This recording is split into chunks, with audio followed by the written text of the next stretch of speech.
Hello, hello, hello. Something different today. A one shot, just getting the last player in, and they're in. So we'll see how it goes. Righty ho. So this is a one shot. Technically, it's a heist, interestingly enough. Some interesting heist rules, but we'll get to those when we need them. But here we go. Let's give you the blurb. Yeah, you'll just need the advanced player's guide, the player's companion, and the core rules loaded. If you haven't already got them loaded, I need to update the. We're not playing with adventure cards. Oh no! You're the bad guys. You don't get adventure. You don't get the adventure deck.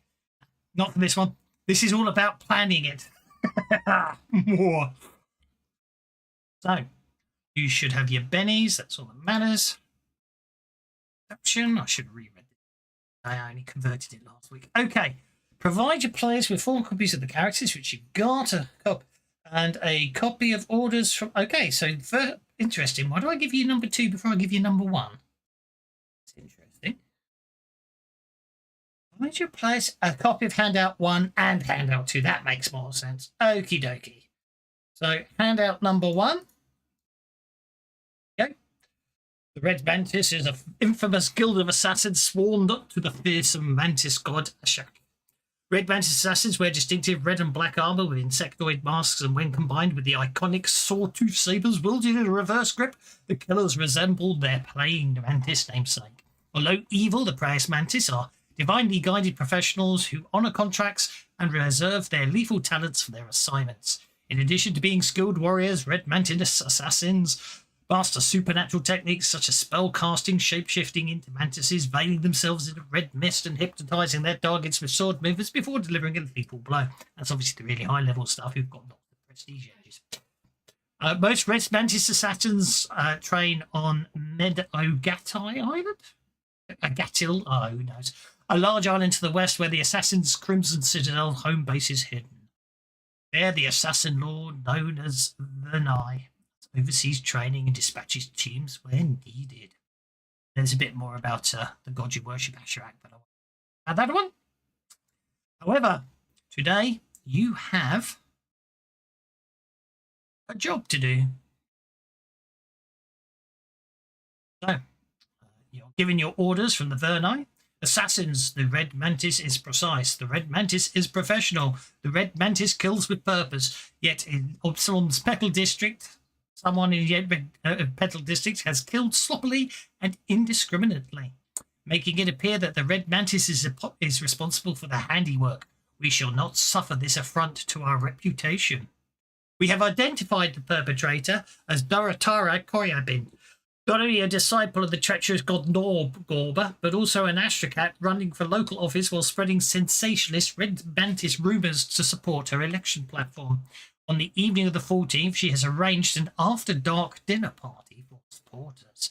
You will ensure she dies before midnight. Consider anyone who takes up arms in her defence as an acceptable casualty. Approach this as you would most missions. Investigate your targets, scout the estate, and formulate a plan of attack. Then infiltrate the premises after dark in whatever way you see fit. Deal with any defences she's arranged and see her executed. If she's so keen on replicating the Red Mantis' handiwork, then let her experience it firsthand.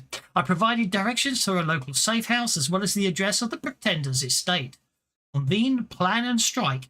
If anything upsets the plan, adapt. Asherak guides your blade. So there you go.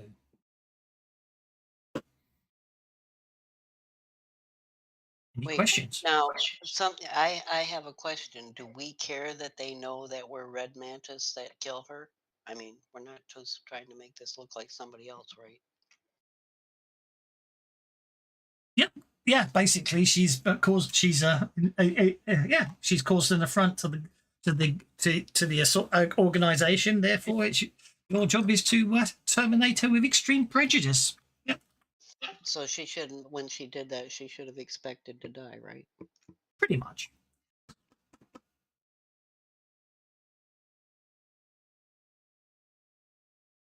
So,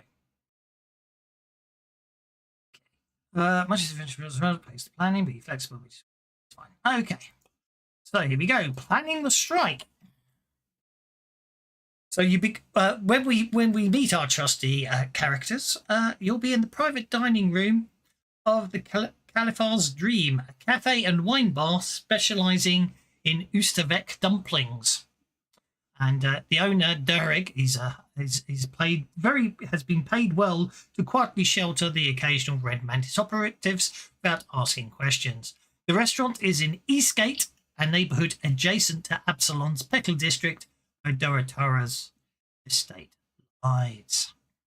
So, 2 platters of dumplings side into the private dining room's low table. The proprietor, a tight-lipped halfling named Derek, reports chicken and leek plus the free mushroom special. Still no sign of your gnome. With a shallow bow, he withdraws, letting early afternoon light spill into the room before he opens the door. Already the mission has complications. Tess Gorabiko, a gnome alchemist and fellow Red Mantis assassin, hasn't appeared to join the infiltration team as ordered. Instead, the resourceful mercenary Kanger arrived this morning, having anticipated the Red Mantis' vendetta against his former boss, Dorotara, and wanting a piece of the action, the enemy of my enemy and all that. But by now, though part of the day is already gone, the Vernai's orders are to gather intelligence, plan our attack, and strike after nightfall, felling Dorotara before midnight. There's enough light left in the day for each team member to perform 2 significant tasks. Now, the only question is, where to begin? The only thing left, I suppose, is because obviously, technically speaking, some of you work together and some of you don't. I think if we go across, then we'll start with Etalon. If you'd like to introduce yourself to the rest of the group.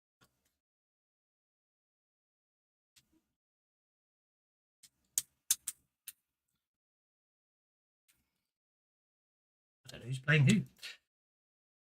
That's Lone Wolf. What are you up to, Lone Wolf? Nodded off, someone poking. I'm here. I'm sleeping. So yeah, if somebody wants else to go first, I'll read this. Okay, Kagir, you're up. Uh,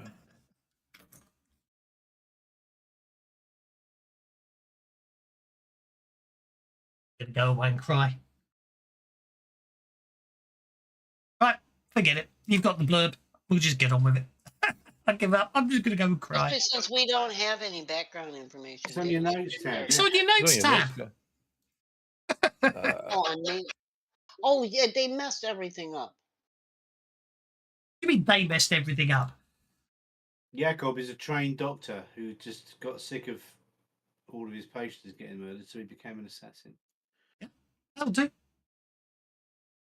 Got some notes. The more important things for yourself is there's some notes at the bottom about what you feel about the other characters. You don't need to share that with the party. That's more for yourself. So yeah, Eltron, it was basically found as a baby and recruited into the Red Mantis, where he grew up to be a disciple of the Mantis god, a devout disciple of the Mantis god. And in his later years, as he gets a bit older, he's turned to services to recruiting the rest of the team. And he's been known as quite a taskmaster who shows no kindness or kind word, doesn't encourage you or anything. But he's very knowledgeable about killing people. And totally devoted to the faith. Wonderful stuff. Kangir grew up on the streets of Absalom. He kind of just found this and that so that he could get some money for food. Eventually, he found himself to be a fairly decent city guide. And then he was approached by the Thieves Guild to lead people into various traps. And he decided that he liked violence. So he basically became a mercenary. One of his jobs, his patron, instead of paying him, tried to kill him. And that is the same person that this contract is against. So that's why he's here. Wonderful stuff.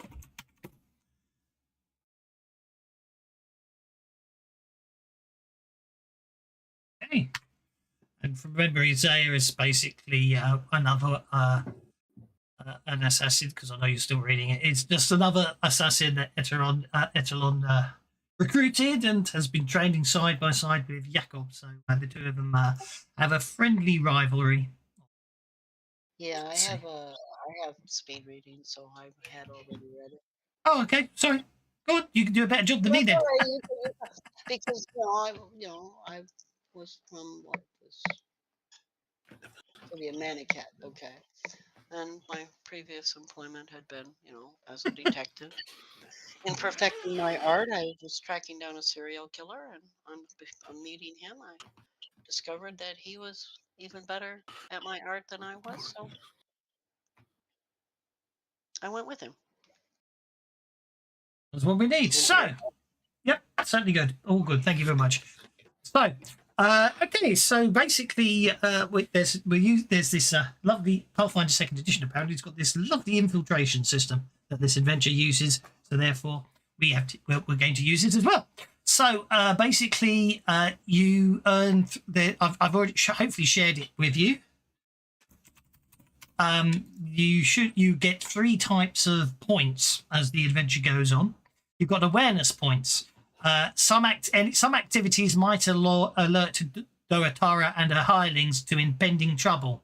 These growing fears are represented by awareness points. So obviously you want to keep those as low as possible, because as they become more aware that something strange is going on, certain things and certain events may happen. Then you've got your edge points. These represent a specific advantage that you can earn while preparing for your mission. These might be specialized tools, a favor earned through bribery, or special knowledge that makes a task easier. When you fail or critically fail a check to overcome an obstacle or a complication, you can spend an edge point to succeed instead. The idea is it's a case of, yes, well, that's it. This, I knew we'd going to come across this pit trap. Fortunately, I brought this extendable pole that we can use to swing across or something like that. It's all that sort of stuff. An edge point typically works only for the broad activity connected to how the edge point was earned, such as sneaking around the manor or pretending. But that's fine. And then you've got infiltration points. These represent your success at overcoming obstacles that you face during the hunt. You need to achieve 8 infiltration points to reach your target. So there we see how it goes. Okay, well, I found this is what happens when I make my own modules. It all goes horribly wrong. I better make sure I haven't missed anything there. Basically, I've got my title below my text because obviously my text isn't formatted. So I'm just going to check that I haven't actually.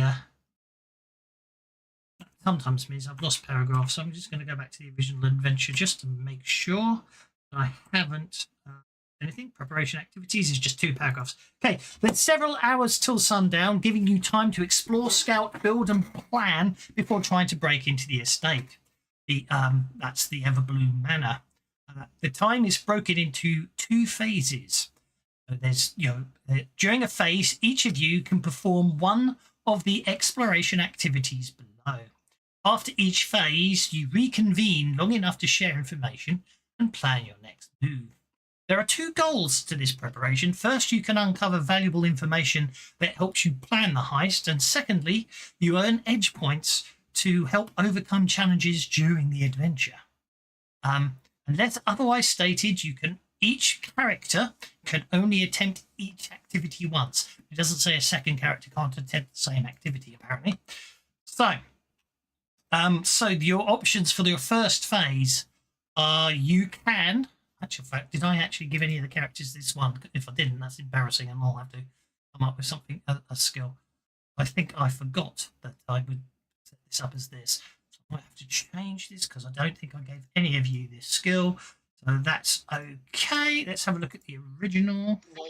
What skill are you referring to? Oh, a skill I didn't give any of your characters, so that's my fault, not yours. So you can prepare tools for assassination. So you can create a tool specifically designed for an upcoming obstacle, such as a specific outfit, a camouflage cloak that perfectly matches the manor's gardens, forged invitation to the party, pry bar sized for the manor's windows, carefully formulated bait and all that. So basically you, what did you originally say? It sounds to me like the heist system where you It is. just play it out, and if you get in trouble, No. Yes and no. No, you've got to prep first. So it's not the heist system. Right. Yeah. So basically, well, but one of you can prepare tools for for the assassination, but none of you got the skill there. So I'm just trying to think of to use instead. Aye, but anyway, what I Probably was going to thievery. say was is the edge points not like the heist system where you spend edge points to Yeah, overcome? that is. But the whole point is there is a plan. The whole point is you do get to plan first, because the heist system is you just run the adventure and then you pretend you Right. planned it. It's a bit like Blades in the Dark, which is a very weird system to get your head around, where you literally don't plan anything. You just run the adventure, and then every complication you roleplay how you planned around it. You have a flashback. Yes. This way you actually get to plan it first. So obviously you can prepare tools for assassination. You could try and uncover some of the Torah's secrets. So that's networking. Networking being persuasion, intimidation, or other things along those lines. Right. Well, I've got a really bizarre thing I want to do. Yeah. I'm just going to be I'm obnoxious door-to-door salesman, right? That basically turns up and asks them if they want a grass cut or something like that. Well, that's fine. But yeah. Simple, dead simple. But whilst I'm there, I'm going to use something like Mage Hand to cause a fuss. And basically, what I do is I want something to fall over. That Go will bang. cause awareness points. I want something to no. You cause trouble on the night of the party. You'll put them on alarm, and you're not listening. I haven't told you what your options are yet. Aye, what I was going to say was, cause a kerfuffle. What a kerfuffle is like a plant pot falls off a ledge. That's all that happens. A plant pot falls off a windowsill. Something simple, right? How do the guards react to that? Is there any guards? How many people show up? What do they do? Does an alarm go off? What happens? And I'm just sitting there basically in the street, and I just want to know how do they react when something unusual happens. That's it. It'll look, a cat knocked over a plant pot. Well, great. But what did they do when that happened? So basically, the one I was about to say, which was uncover Everbloom's manor secrets. The party are a bunch of assassins. They've got to assassinate someone by midnight because that person's upset the Red Mantis Assassin Guild. You cut out. Yeah, no, it's okay. I was just I was answering a question. Orchestrate a timely distraction. You can organise an attention-grabbing event elsewhere that's primed to occur this evening near the manor. Let those bellies flow. They might need him for a one-shot. You organise an attention-grabbing event that's primed to occur this evening in the manor. This might be an unsanctioned street performance, an explosion, a brawl, or other clash. Obviously, Etalon's already going to go and uncover some of Dortora's undercover Everbloom Manor secrets, I gather from that one. You can scope the Everbloom Manor, or it might be scope the Everbloom Manor, or you can try and attempt to swipe the manor key. So prepare tools, uncover secrets, uncover secrets about your target, uncover secrets about the manor, sort out a timely distraction, scope the manor, or swipe manor keys. Everyone going for? Well, I was what I was going to do. I was just going to scope. That's me. Yes, you're scoping the manor. I agree. You're scoping the manor. How do they react if a cat knocks off a plant pot? Does a soldier make a decision on his own? Does he call a superior? Does he does he call 5 guys that then turn up when the alert goes off? He does it himself, you know? Yeah. Well, it's all very simple. You could say you can protect you. Okay, that's what you're going to do. That's absolutely fine. Preparing for the assassination do? It means you're just getting your knives sharpened and it gets you basically, it's something you probably want to do after you in the run up to the mission, after people have scoped out the place. It basically gets you an edge point, so it gets you around a critical failure and things like that. It's up to you guys if you want to use them. Basically, it means you can't. If you critically fail, you can spend an edge point to negate the critical fail, because as you know, you can't spend bennies, or you know what I mean. Or if you run out of bennies and you can't roll him, or you can use edge points as a sort of guaranteed success.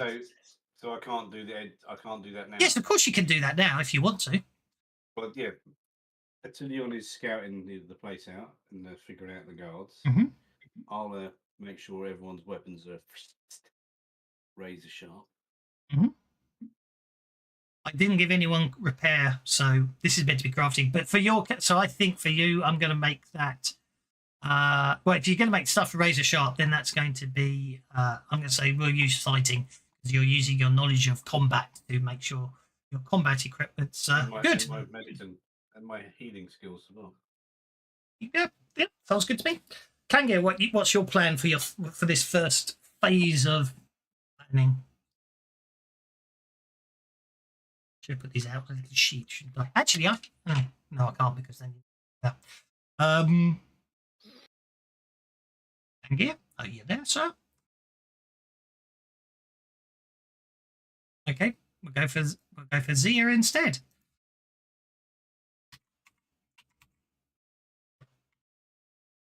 Oh, what's talking to me? It's very depressing. Oh my god. Sorry. Well, given my particular combination of talents, I kind of want to scout the place out.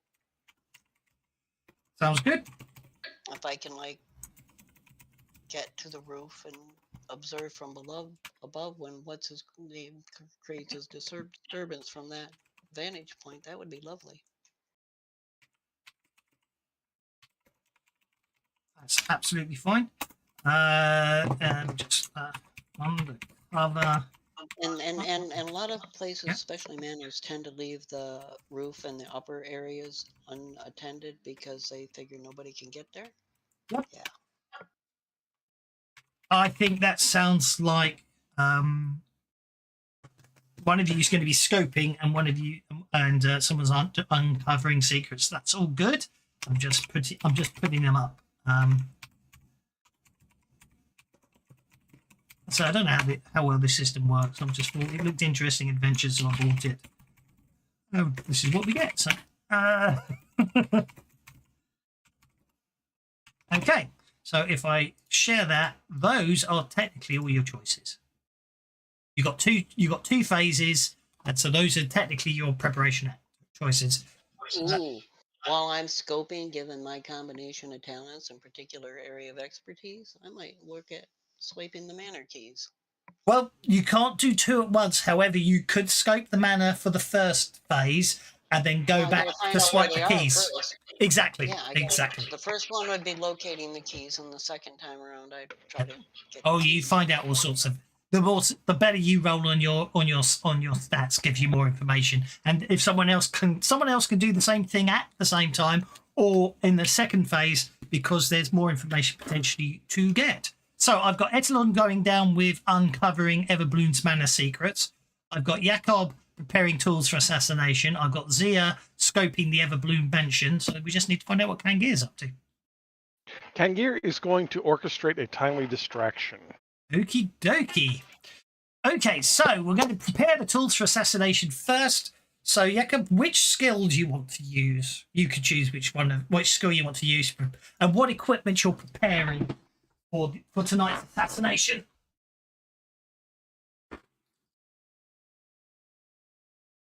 Jakob? Ethel? Pardon? Did you say Ethel? I said, Jakob, you're preparing tools. What skill are you going to use? I'm going to use my fighting skill. Go for it. Are you happy with a 5? I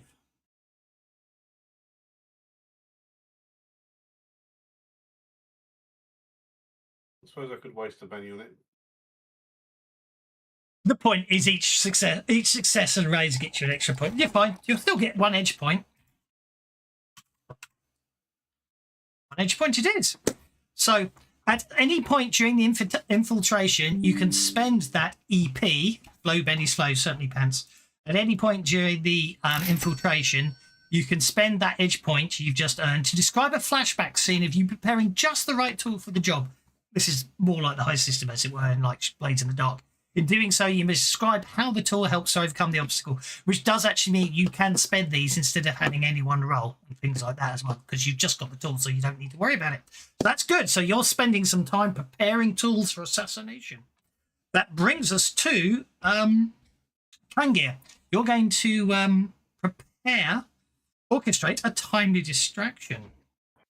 Correct. Basically, what I'm going to do is I'm going to find 2 rival gangs, and I'm going to taunt each of them, or I'm going to beat up on one of the guys and pretend I'm part of the other gang, Okay. and have them meet to settle the dispute at 11 o'clock tonight.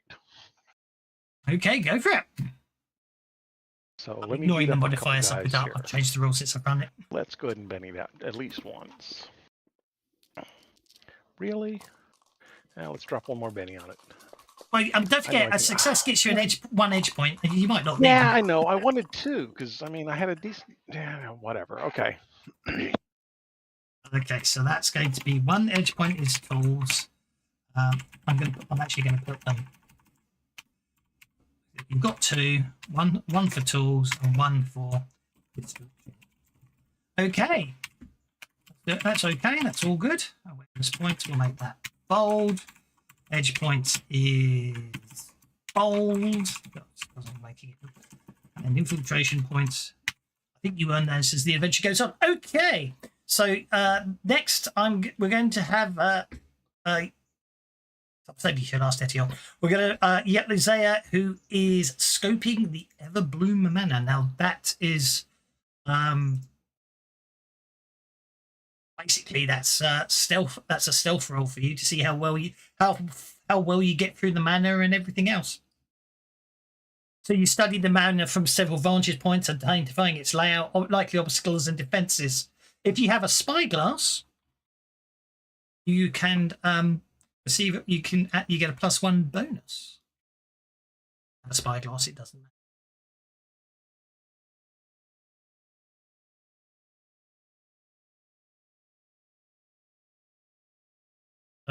So let's have a stealth roll from you, Zia. Okay, now I'm looking at these powers. I can boost my stealth. Yes, you can. Like before I do that, but it doesn't have a value on the dice to. That's because they're like you just spend the power points. Okay, so it's 2 power points. I shall.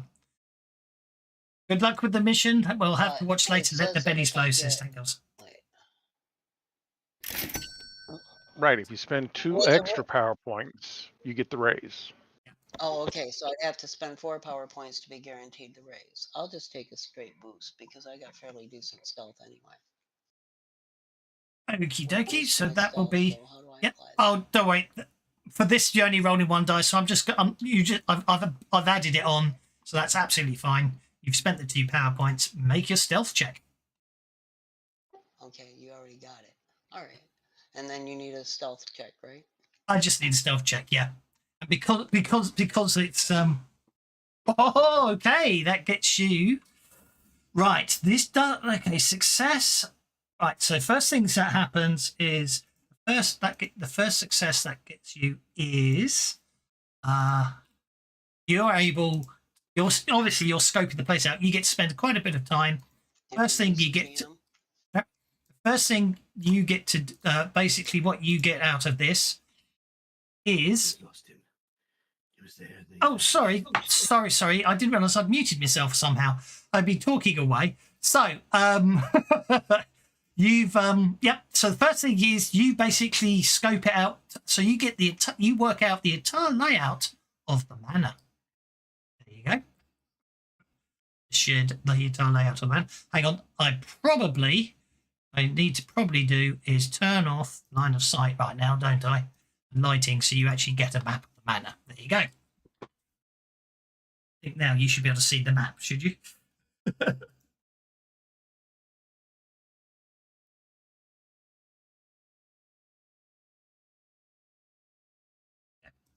Okay. Okay. I might need to reshare it. There we are. If I reshare it, there you go. That's the map of the manor. So you get the layout. So you get success. You gain the map. In addition, you learn 3 with the rage. You also learn 3 of the facts below. So, the only fact I was focused on was finding those keys, knowing where they were, so we could snatch them later. Indeed. I'll come on to that in a second. Well, actually, with the layout, with what you're scoping out now, is the idea is you go back in later and swipe the keys in your second phase. So Yeah, I'm but get that's what I need to know. Have an idea of where to go when I come back. That's indeed. I know. Oh yeah, I know. That's all taken to be part of this. This you get to learn some extra stuff that you're not necessarily. So specifically, okay, I need to work this one. Oh, where's my GM map? That's what I need right now. Sorry, that's being used. Everbloom Manor. GM map. So, first bits of observation you get is that the windows to this room, so the windows to this here and here,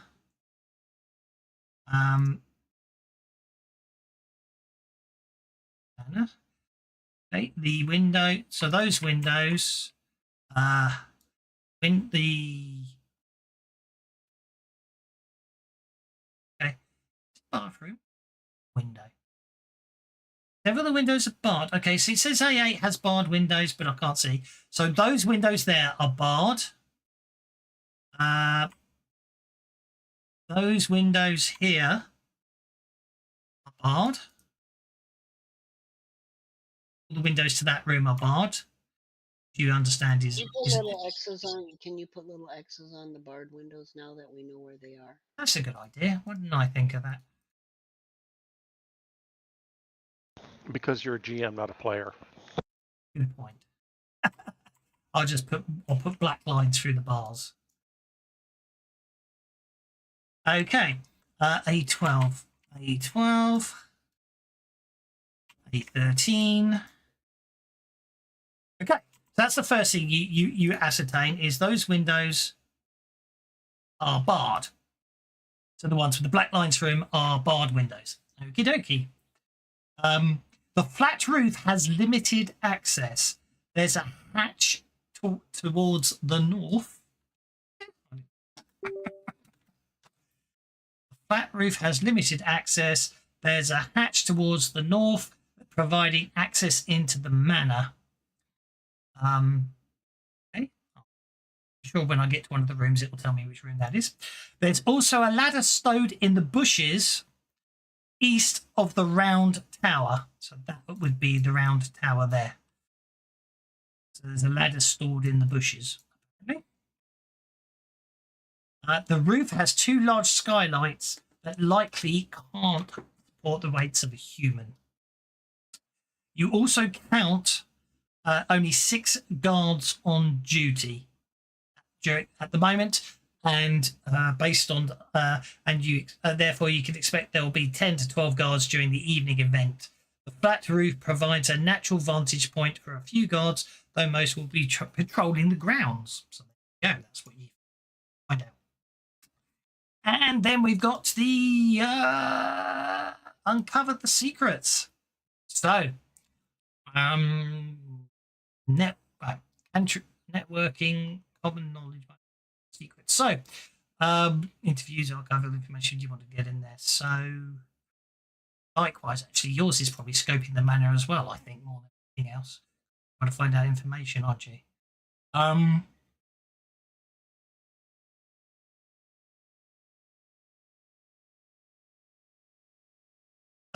Basically, yeah. So, okay, you're going to try and get into the manor. What are you going to? So, you're going to trying to get into the manor. So, what's your plan? It's along.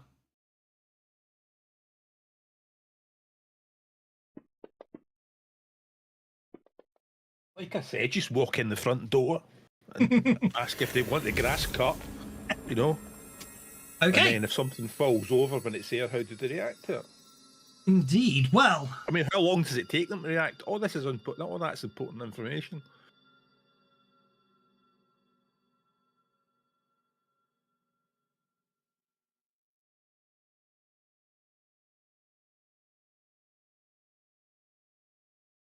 okie dokie. So, Can you get any infiltration points, or we can't do that till later?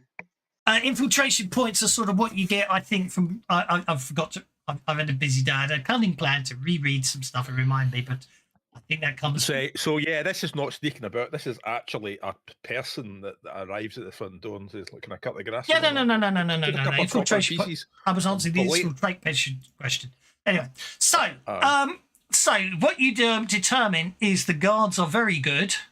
Apparently, Duratoa doesn't trust the district's Lotus Guard, and also the actual city guard avoid the manor for some reason. She's hired her own household guard, who seem to be very efficient based on your observations, and they obviously have a whole duty roster. So there's guards on duty in the household at all times. You also gather, because you got the raise, you also gather that I'm the just family. an innocent. Yeah, I'm just an innocent little old lady looking for work, and I just want to wander about and ask people, "Can you give me Exactly. I'm trying to tell you what you found out. The family tree, the Golarion family tree, because Duratoa was a member of the Golarion family, boasts many proud worshippers of Iamade.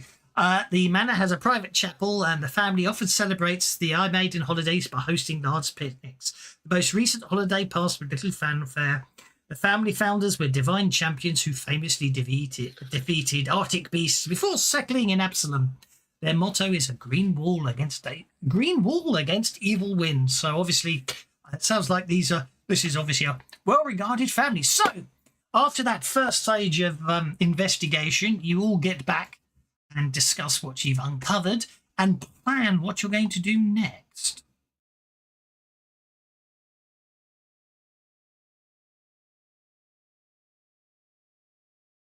Well, I had to fill him in on the details of the layout.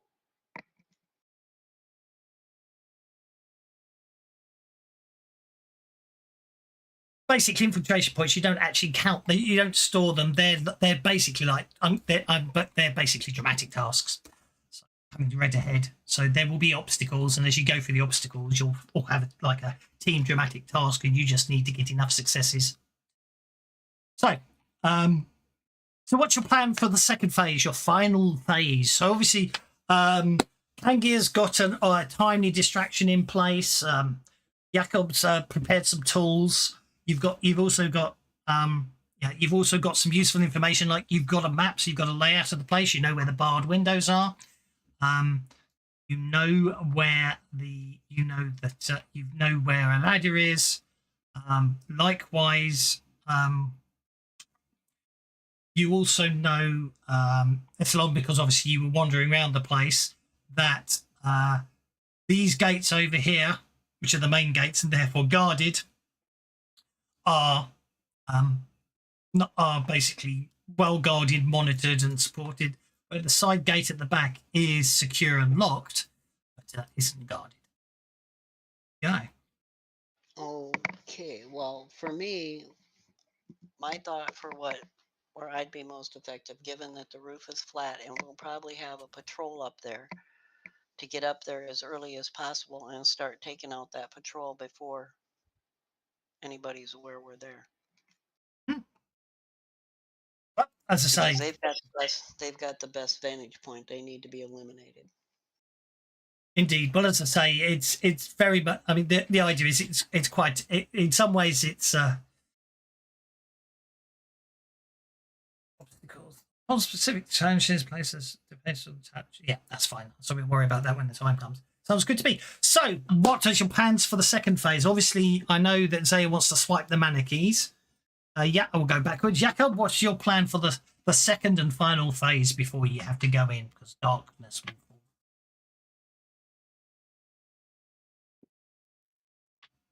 fall? Before we go in. Yes, you get 2 phases of planning. This is the second planning phase.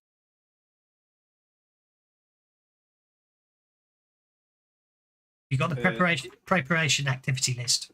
Got my weapons done. That says that we've got our all black up, so we're like, so no one can see. No.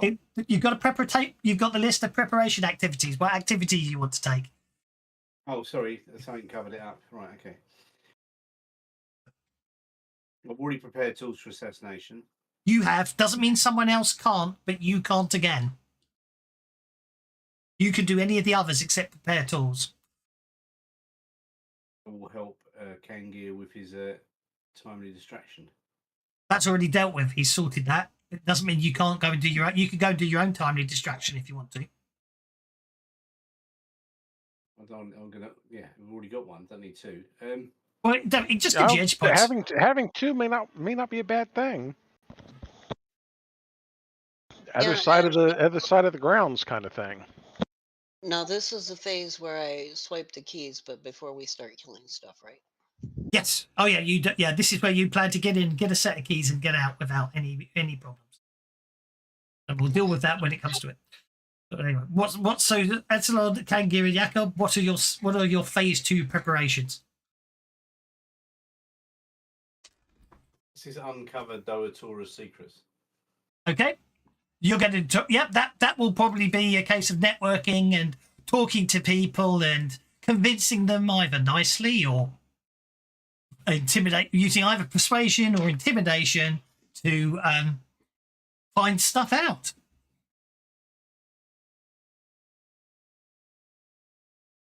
So I can try persuading. Okay, so you're going. Okay, go for it now. 5. Okay. See if I can get better than that. I want to get 75. Is a penalty.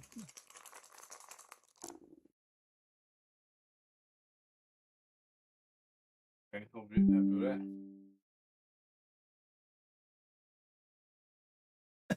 I think you're going long gone, but I did tell him. Okay, so you uncover key information if you're using the previous.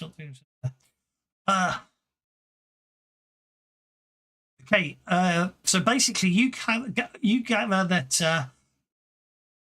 Doratara wears heavy perfume and dresses in extravagant clothing of the finest quality. Witnesses also report she smells of bitter herbs, because she also regularly orders strange powders, animal parts, and glassware. You conclude that Doratara is obviously an accomplished alchemist. Expect her to have alchemical toxins and explosives at her disposal. Okay, well, I'll share that with everyone else so they know. Well, you will at the end of this phase. They're all out doing jobs. So here we might as well get you to swipe the mana keys. So that against thievery check. This is actually going to be slightly trickier. So there is a -2 penalty on this one, just so you know up front. Can I boost my thievery first? You certainly can. As a success, you require a T designated. Yeah. So first thing, I'm going to boost my Can thievery. anybody support? No, because you're all doing your own jobs. Right, Unless two of you want to go, unless two of you want to go and swipe the mana keys together. Well, I would rather work alone in this. That's absolutely fine. Yep, that's absolutely fine. I boosted my thievery. That's fine. And The effect that I put in there before is still there, but it's fine. You did need to redo it, as it were. That's okay. oh, let me spend the PowerPoint. Spend the power points. And then that's just a boosted thievery roll, right? It is, yeah. You'll get half these power points you've spent back before you go in, by the way. So. Oh no.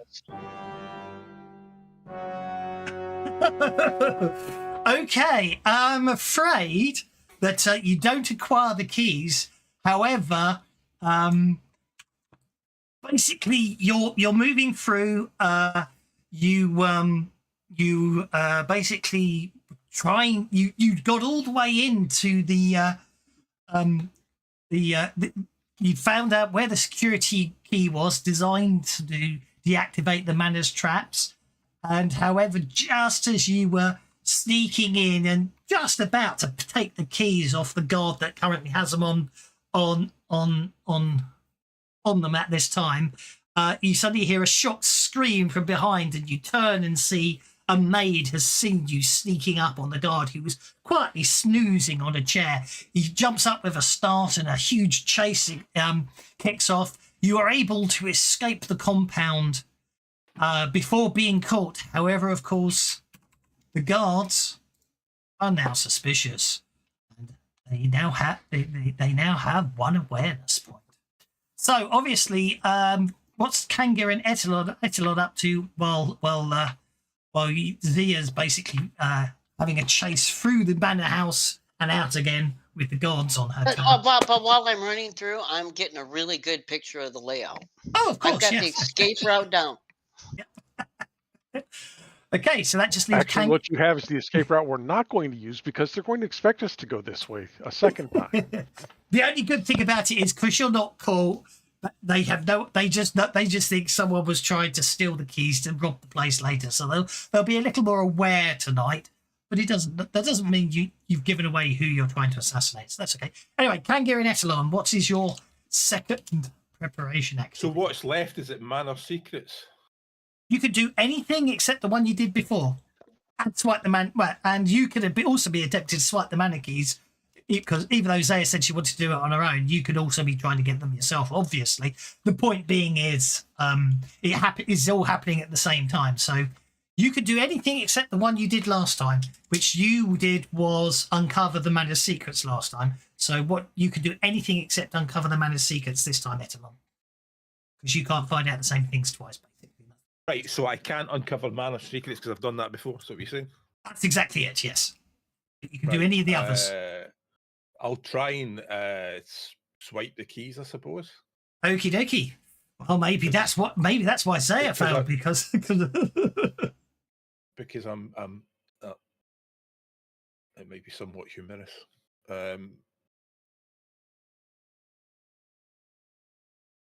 Okay, go for it.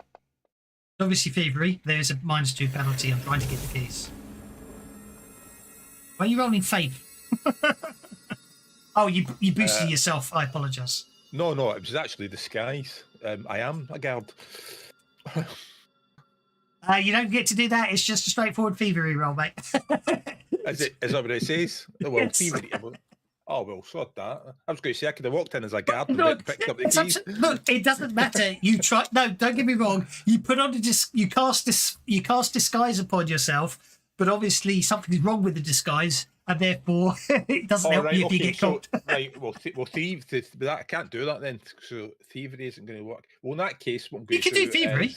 You could do thievery. You sneak in and it's not high enough. It's weaker than the thing it was. So anyway, rather than do that, we can't uncover mana secrets because we've done that before, haven't we? You've said you're right? swiping the keys, so you've told everyone you're swiping the mana keys, so you get to do your thievery roll, mate. You can't change your mind halfway through. Yeah, you succeeded. The worst that happens is you don't get the keys. That's all it is. Don't worry about it. It just means you have to pick locks later on. No, getting the keys is tougher. There's a penalty on this one. Actually, hold up. Is it a 25 or is it a 20? A 5 will do it. Swipe mana keys.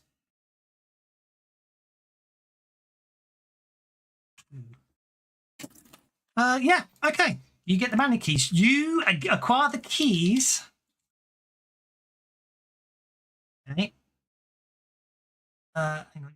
Walk up to him Keys. as a guard, bump into him, nick his keys, and go, "Oh, sorry," and walk off. Well, it's probably one of the staff outside the place is what you get. It's the guy that's been chasing. It's been chasing her all the way to the compound. She's failed Okay. to pick the keys up. He's chasing her outside, and on his way back in, I've Okay. You have acquired a set of keys. You don't know what the keys actually do, but they are a set of keys in the manor. There will be certain points. Right, where's A10? Okay, so basically you have a set of keys, and basically there's a certain point where if you come up against it, you can choose at the time. You've either got the keys for this room here or the keys for that room. Okay? For the doors to that room. So it's either that room there, because there's a door there and there's a door there, and they're locked doors, and you've got the keys for that door if you want to use the keys to get in there, because obviously you can still try picking the locks. If you want to better game it, you could try to pick the locks and you fail to pick the locks. It's okay, you've got the key for it, because you don't designate the keys until you use them, or you've got the key to that door and that door. Okay. So that would be these two A5 or A10. Okay, and that last but no means least brings us to Kangir. Well, since those keys will open one door but not the other, can't Kangir go in and swipe the other set of keys? You can do so if you want to. Everyone's in there.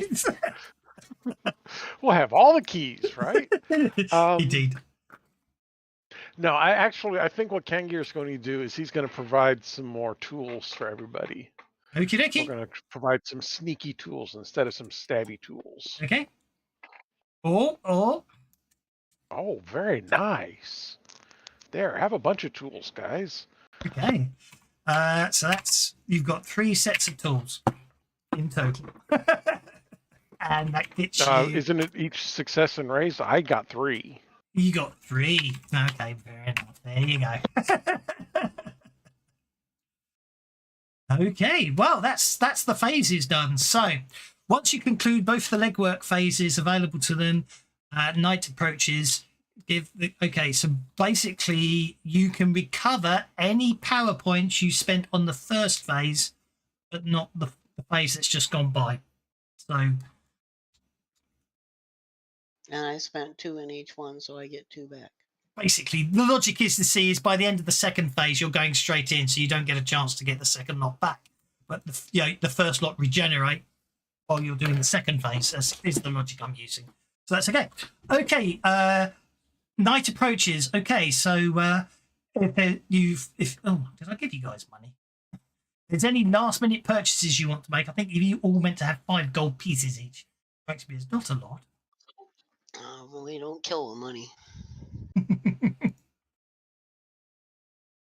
Okay, you have to kill. So if you want to buy any last minute equipment or anything, you can do so.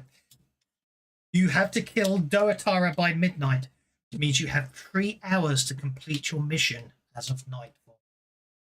This should afford more than enough time, even to retreat and treat wounds if needed. There we go.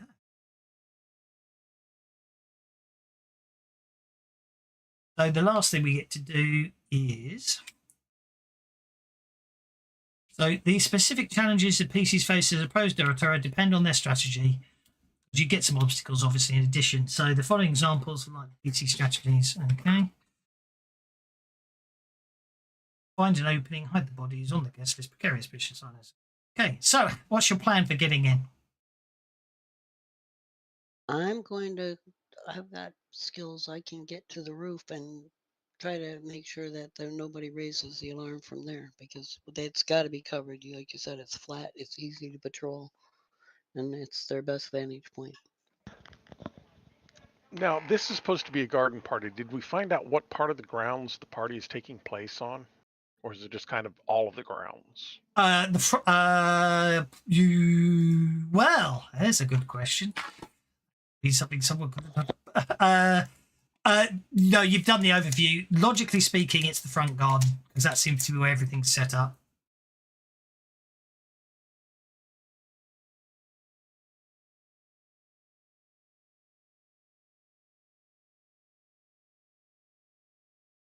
And did we identify this little shack type building here at the very south of the map? That. Yes. Well, there's no description for me, and all it says is there's a ladder hidden in the bushes next to the round tower. It's probably a gazebo. In fact, let's make it a gazebo. Oh, great, a gazebo. Tough little bugger.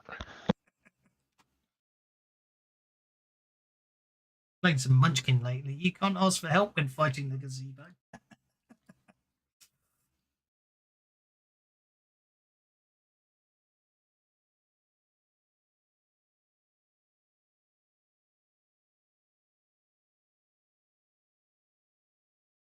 Okay. Once I eliminate any guards on the roof, I've got a hatch up there and skylights I can access inside if I need. Okay, so the first thing you need to do is accrue 4 infiltration points to successfully get in. Now, obviously, as a group, so this is like a dramatic task as such. So obviously, you will all basically choose. You will also all describe how you're going to get in, be it over the fence, picking a gate, convincing the guards at the gate you're on the guest list. It's really down to you. But basically, the first step is all four of you've got to get in. You need a total of 4 successes between the 4 of you.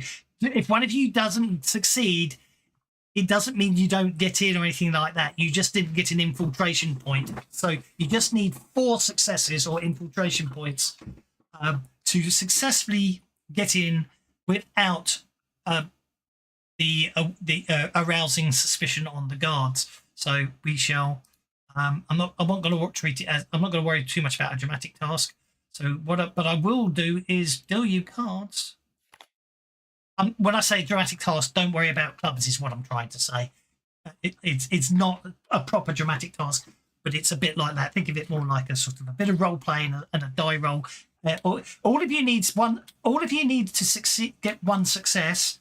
But if one of you fails, then and someone else gets a success and a raise, you're still okay. Is the point I'm trying to make.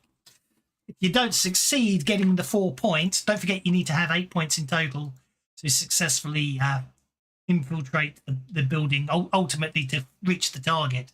But a failure now doesn't mean you don't get more chances to get infiltration points later. Epsilon, you're up first. What's your plan to get inside?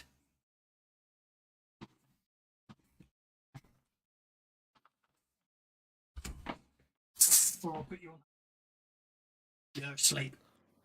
Who are you mentioning? No. You'll go. Maggle, right. What's my plan to get inside? Yep. It's so just a this is skill night roll. To get inside. Yep. This is just your chance to role play and use any of your abilities to get inside.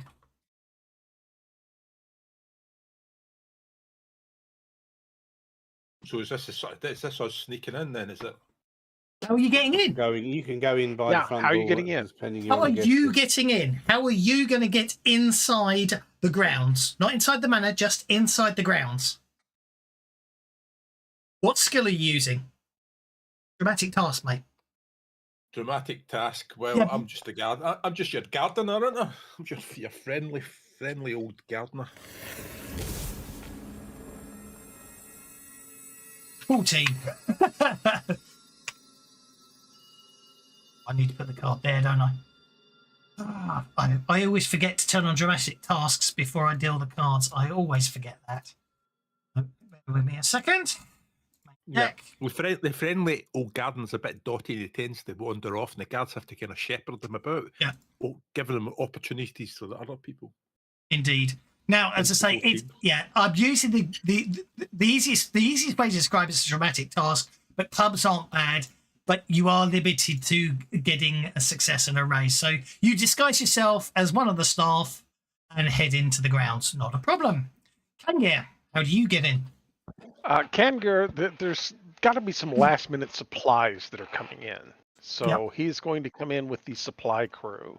He's kind of sneaking in with the group and just blends in and then disappears into the bushes.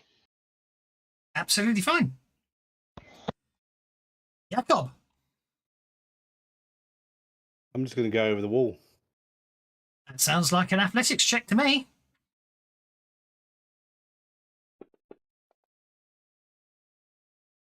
Better athletics check than that. Don't forget, it's not like you don't necessarily.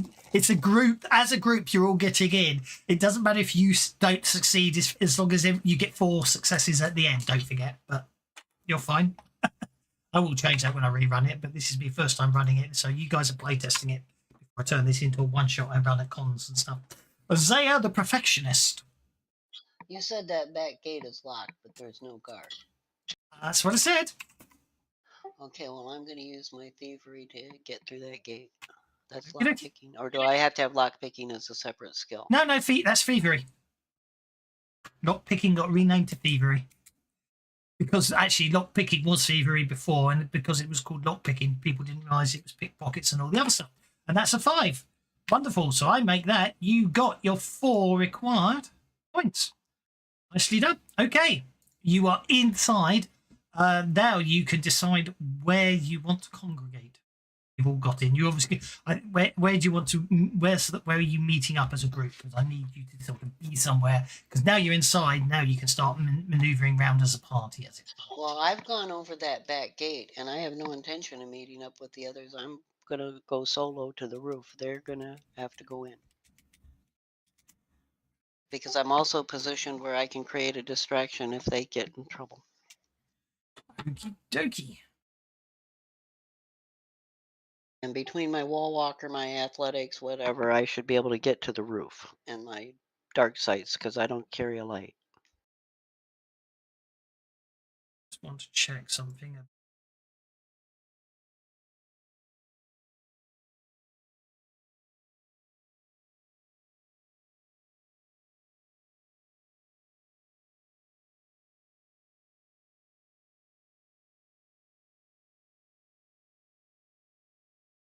Okay. As you clamber over a back wall, you notice. I don't go over. I use my thievery to go through Yeah, I know. the gate. I know. As you come through the gate, as you obviously at the back wall, you notice this whole area shows signs of recent excavation and renovation. The other thing you noticed earlier, now you're closer, you think about it more, is birds and squirrels seem to avoid all the bushes around where you are by the back gate. Okie dokie. Let me see now. I need to unlock token movement. Jakob, I'm just going to dump you there, which you can position yourself whichever wall you decided to clamber over. And Kangir and Etienne, same difference. You're going to be the edge. You're going to be. Oh, if you, I think logically, you probably. Well, I figure supplies were brought right. I figure supplies were brought in there, and brought in through here, and then he just kind of went out the back and jumped over the rail there and started hiding in these bushes. Well, it's more about you've got in at the moment before anything else. Ah, okay. Because once you're inside, the guards are a little more observant and on the ball, as it were, and then we actually get to role play what's going on, and you get to have encounters and stuff. So. Okay, Etienne, where are you starting? You need to be along the edge somewhere. If you came in as a gardener, we'll just put you through the staff gate there. Right. Okay, now I can turn on line of sight. Toggle the lighting, because of course it is dark. Turn off snap to grid. Cast dark sight on myself because I'm not carrying a light, obviously. No, but don't forget it's moonlight, so you can see. Okay. Right. Okay, so the first things first, I don't want player view on, so I can see what's going on. Front garden. 11 columns, each carved with. That's interesting. Oh, why won't you let me edit that? That's annoying. Oh well. So the front garden, 11 columns, each carved with one of them. Then mortal Iomede's famous act are arrayed in front of Everbloom's manor entrance. Paved pathways lead through the estate, including to the estate's gate to the southwest. Slightly to the manor's south is a cheery patio, set with narrow tables, ornamental bushes, some of them trimmed to resemble fanciful beasts surrounding the patio. There are 23 partygoers, 3 guards, and 6 servants, a musician playing a massive harp. Right, they're visible. I can't tell. Okay. So, what's your plans from here?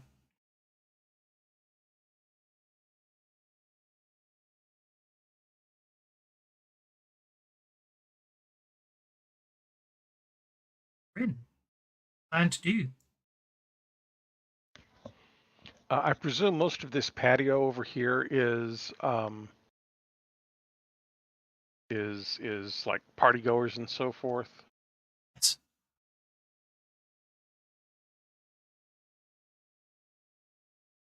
Have we seen Deotera? What's her name? I know you haven't. That's one thing none of you've noticed today.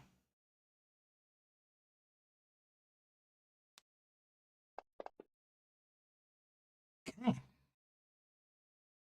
So I'd say, yeah, this whole area is with people mingling. You've got some guards sort of standing around. One of them's probably looking at Etienne rather closely right now.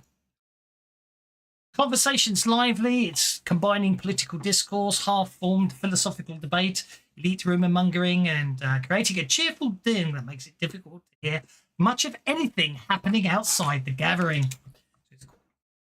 Let's look tokens. Movement. Fine. No, you're fine. You get to there. You're fine. Okay.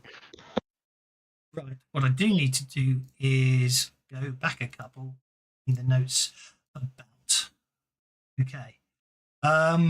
So Everbloom Manor is a handsome wall estate deep in Absalom's Petals District. The manor itself is built in two styles. A rounded tower designed by the Aslanti Revival. Imagine that's the one that's obviously extended out to the other floor, isn't it? It's 30 feet tall and sports a verdigris bronze dome, along with 4 narrow windows on its upper level. The rest of the manor is a single story and matches the Cortos Revival aesthetic from centuries later. A flat roof with low railing, heavily carved eaves and exterior columns. The manor sits atop a low hill. Fortunately, the manor has enough grounds and places where you can easily hide, hold up, and we've done the barred windows. The bushes are heavy undergrowth, functioning as good cover. The manor, as you're looking inside here, Kanga, you can see the ceilings to the manor are 12 feet high. All the manor's exterior doors appear to be made of reinforced wood. And as eaves extend a modest distance, anyone adjacent to the manor has cover against anyone on the roof. The gates The guards service got lamps. They should have. Yeah, I think the guards do. I think they do. Yeah, they have. That's what I'm saying. They have. Yeah, the guards have got lamps. Yep.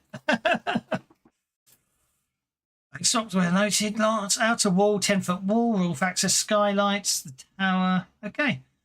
Yeah. Nothing more I need to worry about. Okie dokie. Etienne, what are you up to?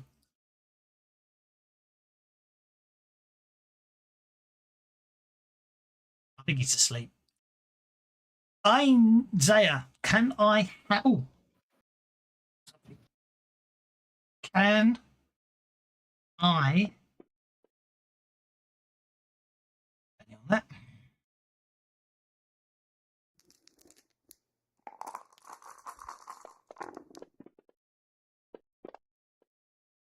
Okay. Can I have a notice check, please? Me. Yes, from you.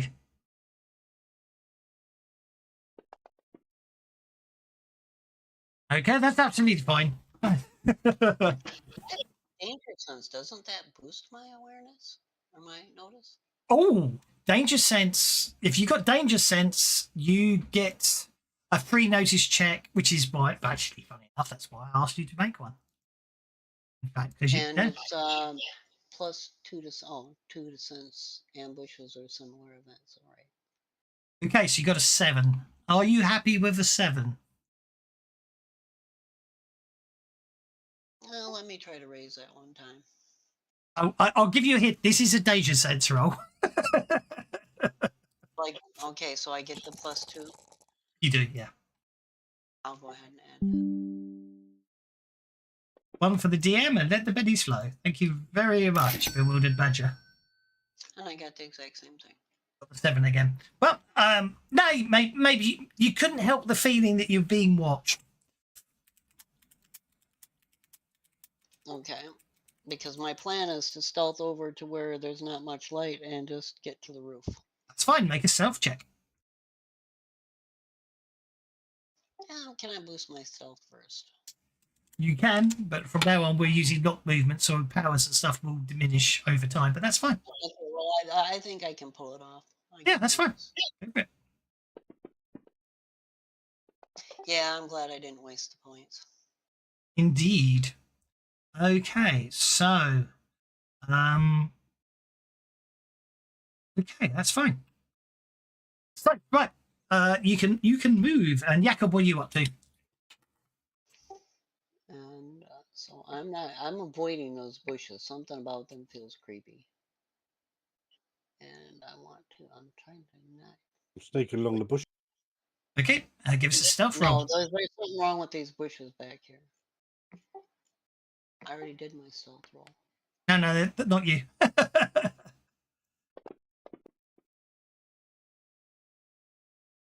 Myself a boost.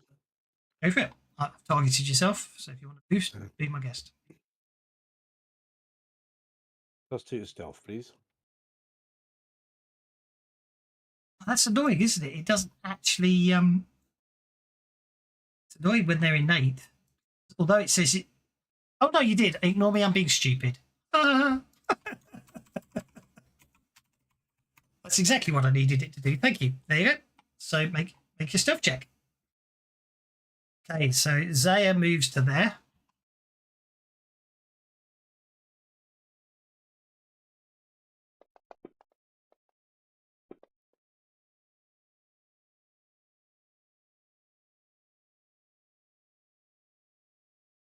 You get a stealth 11. Now, what I'm going to do... Zaya stealth.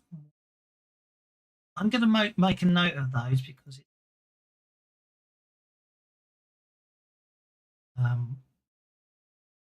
use those like passive. Stealth roll 11, because that just reminds me what I need to beat later on when I'm making my notice rolls. Actually, you can get you being stealthy, or were you just walking along because pretending? Oh no, I was being stealthy. Should I roll that? Yeah, please give me a stealth roll. Yeah, no, we're bending that. That's better. Yeah, I'll take that. That's fine. I have rolled for the guards, and your 3 would have been fine. Because they felt their notice as well. But there are other things looking for you, and those rolls will help. Okay, Etalon, what are you up to? He's asleep, isn't he? I'll put him on. Lone wolf. No, what we doing? We sneaking towards the house now. Sneaking around the grounds, Mr. Well, Sleepyhead. you're kind of standing right there next to a guard, so In Britain, I know in the middle of the light. I know. I know, but you did do what was your disguise roll? Gardener. He got re-rolled a 14 or something, didn't he? So, rolled really well, didn't he? He did disguise roll. Yeah, So that's fine. You're okay. You're fine. Yep, you can move. Just want to know where you. I'm just basically storing your. I'm storing your stealth or disguise rolls as target numbers. I will make you re-roll them at certain points, but disguise only lasts 5 rounds. Can we 10 minutes. Oh, there? 10 minutes. You're fine. Aye, 10 minutes. It's quite. This guy's is quite a while. Yeah, it's not bad. And that's assuming if I don't maintain it, in which case I can stay in there for quite a while. And you got the raise, so you're at disguise -4. Which means I don't need the disguise roll. So 10 minutes is 600 combat rounds. And we're you cast it a while back, so we'll call it 590 because I'm sure that really will hurt you. Okay, you just move past the guards to there, no problem at all. Okay. Can I have a notice check there, please?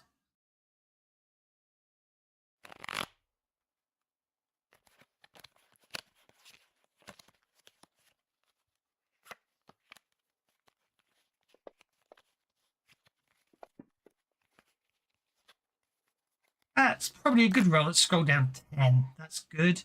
I forgot. I rolled. Oh yes, I think I've got a 13. Okay. Basically, as you're moving along, you really can't shake this feeling that something's going on. And fortunately, you realise at the last second that what's actually happening is one of the bushes is following you. Sorry, you're making me choke on my food here. You basically... So you're rolling to detect an ambush, and that bush definitely has arms. So unfortunately, basically, it doesn't get the drop on you because of your notice check. But basically, as you're moving along, you realise that you're being pursued. So it gets to bash you, I'm afraid. Oh dear. This might hurt.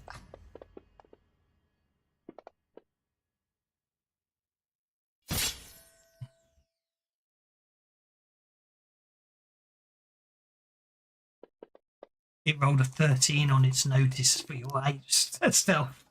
But you're okay. You realise at the last second that you're being attacked by a bush and dive to the side. Oh, no shortcut set up for that. There we go. You're up next, in fact, but it should be pointed out at the front of the hat where the rest of you can't hear anything other than the talking of the crowd. It's really good. Now, what do I know about shambling mounds? I mean, is this something that can raise an alert? Make a common knowledge check.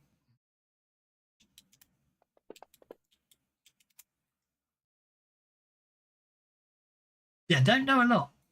It's basically, it appears to be a massive, basically decomposing plant matter.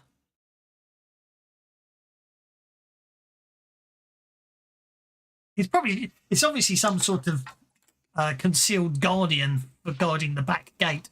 But unfortunately, none of you would have noticed it because, of course, it looks like a plant until it moves. So,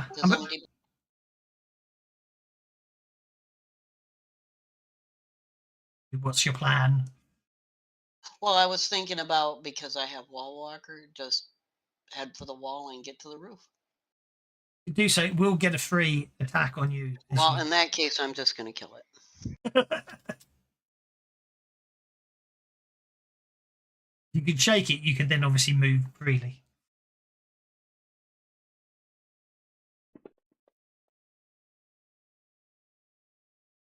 Not with that. No, I don't miss. That's where my, one edge hindrance thing is all going to screw me up. But don't forget, you've got 2 weapon fighting, so you get to make 2 attack rolls. Well, I just made 2 attack rolls. I missed on 1. No, but you basically you carry 2 weapons at all times. So you basically roll both of your weapons as a single action. Oh, so using a Benny. Oh, okay. Well, then because you've used your masterwork one, but you haven't attacked with your keen one. So attack with your keen one as well.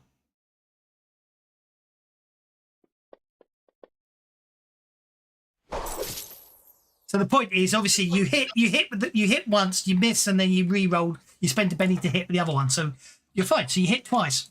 Roll for damage. And I rolled damage once with each one. Once with each one. That's correct.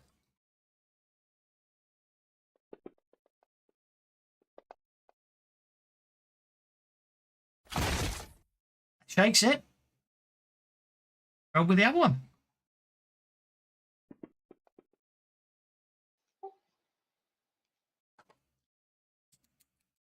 Shakes all you need to really run away from it. That's all I want to do. I want to get over here to the roof where there's very little light.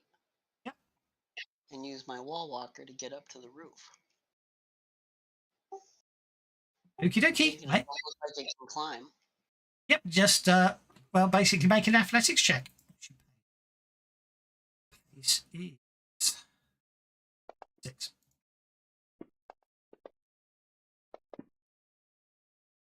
Absolutely fine. Don't worry about the fact it's observed. So basically, you clamber up there, you run along there, and you start clambering up the wall. Not a problem. because I just want to get away from him. He doesn't seem terribly brave.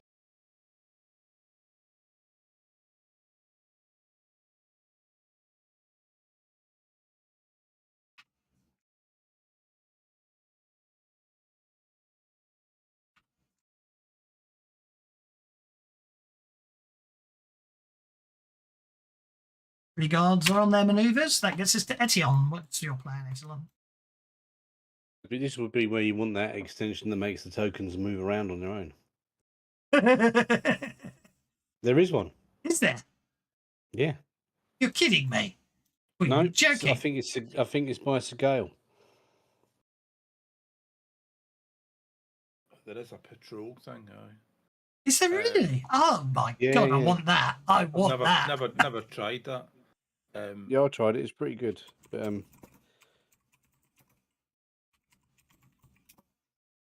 So anyway, meanwhile, back at the plot, is the front door open?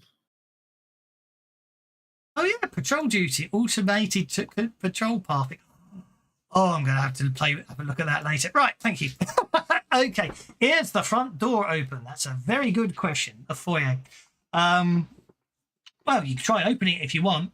It should be pointed. Well, yeah, it should be pointed out you're disguised as a gardener, and therefore whether or not you're allowed inside the house through the front door is debatable. But you can open it if you want. I'm an old man. Can I not just use the bathroom in peace? Yeah, so just try and walk up and try and open the front door.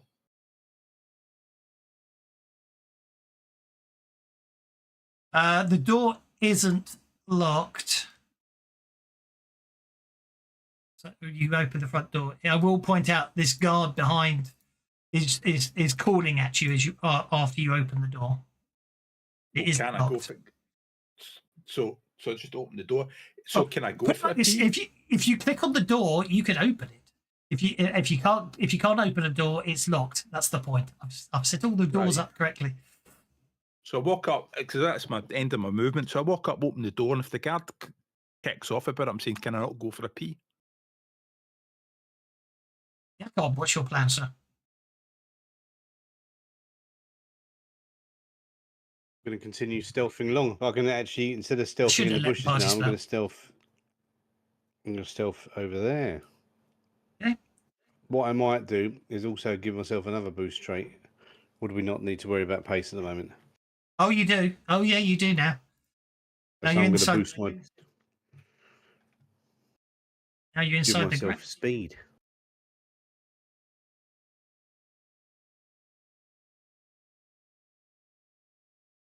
So, I don't know how this works in here. Which one do I get? Sorry? Double movement? What do you want to pay for? Well, how much does it cost to get double movement? Well, you pay 2 power points to activate the power, and then you pay any modifiers. I want double movement then. And actually, I want double movement with ignore multi action. Double speed with quickness. 2, 3, 4, 5. Is that 6 power points? 2 to cast it, and then what the modifiers you're looking at? Speed with quickness. Quickness, yeah. So that's 4 power points. 2 power points to cast it, plus 2 power points for quickness. And then if you want double movement, that is... Another 2. See that, where's that?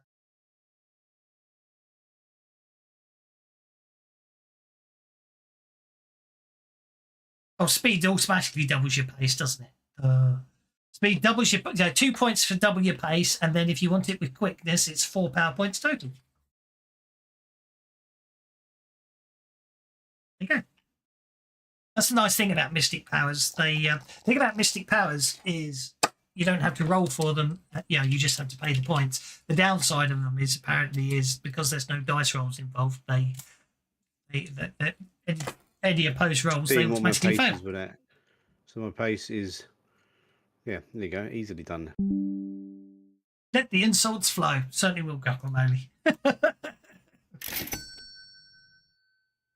Right, come on, let's get you inside. Although running does affect stealth. You're right. Okay, that brings us to Kangir. You're by the window there, Kangir. I notice. My stealth Yeah, is also Kangir boosted as well. is unlike somebody who wants to try and go in through the front door. Kangir is going to try and sneak in through this window. Okie dokie. It's not a barred window. Therefore, it's not locked. Not barred.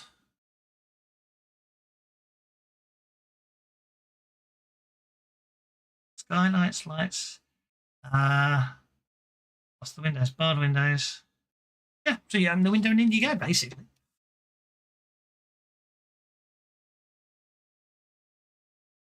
Kerthunk. That's kind of what I expected. Yeah. And there. Is it just a case of the windows are too small to fit through? Yeah, the bloody windows are too small to fit through. How annoying is that? What? Okay. I'm going to be kind of hiding around the corner type of thing, so that Okie doke. yeah.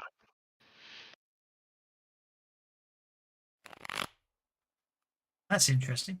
Well, actually, funny enough, the Shambler basically, because the Shambler will pursue is interested, but because the only given the biddies, but okay, because the awareness level's not high enough, it will just bugger off again. Yeah, it won't follow. You're okay on that score, so that's good. So we'll put him on hold. He doesn't need to. Jakob, sir. I see anything. Oh, that's a barred window. That's a barred window. Yeah, the barred windows are locked if you try clicking on them.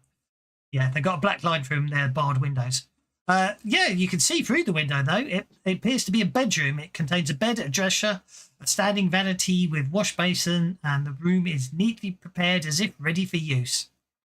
But you also notice it seems to be untouched for a month. There's dust light. You can see signs of dust here and there, as if the room hasn't been cleaned for some time.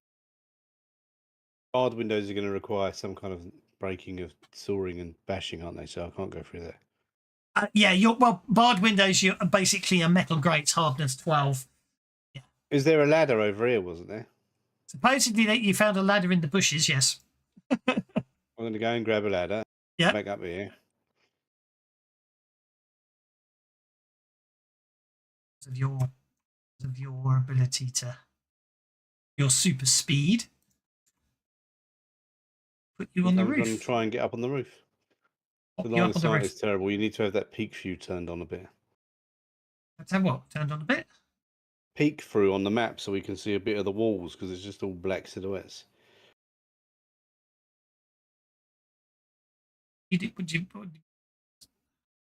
The whole point is it's meant to. You should be able to see the wall at least. All I can see is a black part. It's like a The black shadow. walls are black. Oh. The walls are black on the map. Oh, in that case, I don't care. Right. So yeah, so I'm going to put the ladder up against the wall and Climber up. Okay. Scooter up. Yeah. You're on the roof, which on the flat roof. It's fine. There are skylights. There are two skylights, one above A3.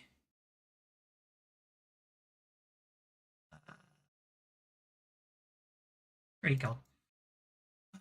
Known where these skylights were, wouldn't I? Because we've recon. Would know, yes. Oh, you know where they are. It's just the GM doesn't. That's all. Okay, there is skylights above A3, A5. So let's go back into drawing mode. Come up to probably change your makeup. I must admit, the new dice window is very annoying.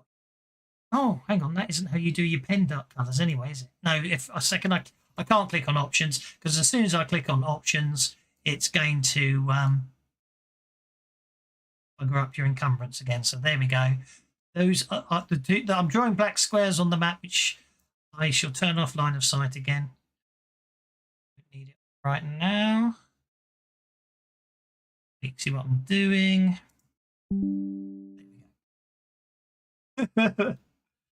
What the Pendry's flawed. So actually, I'm not going to worry about too much about line of sight. So you can see you can see where the skylights are. They're the black squares on the map. Yeah, it looks pretty good like that anyway. It does. Yeah. Because the lighting's still working, so yeah. Yeah, I think that works better, doesn't it? Actually, yeah, I agree. It looks better that way. Okay, so Kangir's up on the roof. Sorry, not Kangir. Jakob's up on the roof. What am I worried about this ladder? Or should I pull it up? That's what I'm thinking. It's up to you. You can pull it up if you want. I'm going to try and pull the ladder up. Okay. Yeah, that's fine. Just make an athletics check to bring the ladder up. What the Pendry's flawed. Well, that's not the roll I wanted. On a critical fail, it would collapse with a loud noise. But you're fine. You got the ladder up onto the roof. Kangir moves through the hallway. You hear as you get closer there. You're obviously in the kitchen area. Well, I didn't give you the dining room description. Oh, sorry. Actually, yes, Kangir, I completely forgot. Let me move you back because that might change what you want to do. 300 people in the dining room. A long table with 14 chairs span much of this room's length. Along its north wall stands an elegant glass-fronted cabinet displaying the estate's finest porcelain plates and silver services. I forgot to make these all readable, so I don't have to read them out loud to you guys. Or at least you can read them yourselves, rather. While the east wall features a long, low cabinet that stores additional flatware and provides staging. I need you to make a notice check, please. Yeah.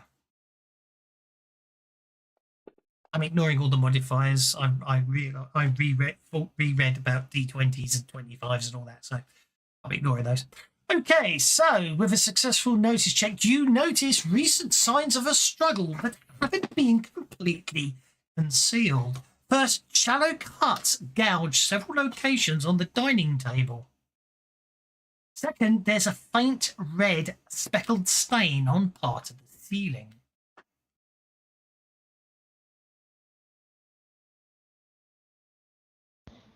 Most interesting. There's also, sorry, I had to read ahead there. No, that's fine. That's fine. There's also, the floor is scarred in a couple of places, and and you can see you can find you spot some pieces of broken glass and discern that the floorboards have been scorched. Scorched. Okay. It's kind of what I thought you said. Can I have a common knowledge check from you? Sure. How common? Oh! Because you're not Esmeralda, who would know automatically. So you have obviously from your it's like if something happened and that was, I mean, the only way don't forget the ceilings are 12 feet high, so if that's blood on the ceiling, there's not a lot of it for the amount of, well, you're thinking arterial spray and all that to get that high. Even then, that'd be hard pressed. But where's the rest of the blood? So you have no idea what that is on the ceiling. I don't think it could be blood, but there's not enough of it. But you can move now if you want to. Actually, I want to take this round to kind of search this room a little bit, see if I can find anything else of import in here. Certainly, you can make a survival check, apparently. Survival? Okay. Survival. Yeah, because you've already done the notice. Survival is to discern some stuff. Yes. Basically, as you walk around, you sort of walk around and looking at the scorched floorboards and everything, you discern that looks like electricity and fire has scorched the floorboard. Obviously, given that you know that supposedly your target is an alchemist, you suspect that therefore. Yeah, it's pretty straightforward as to what it probably is. Yeah, but not that Okay. you can discern from this that your target seems to prefer electrical and flammable bombs, as it were.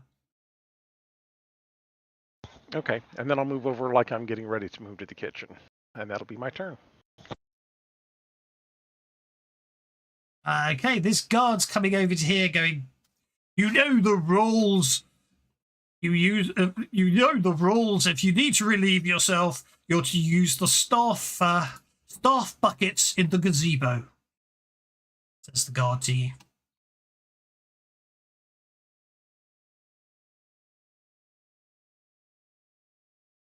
To me. So,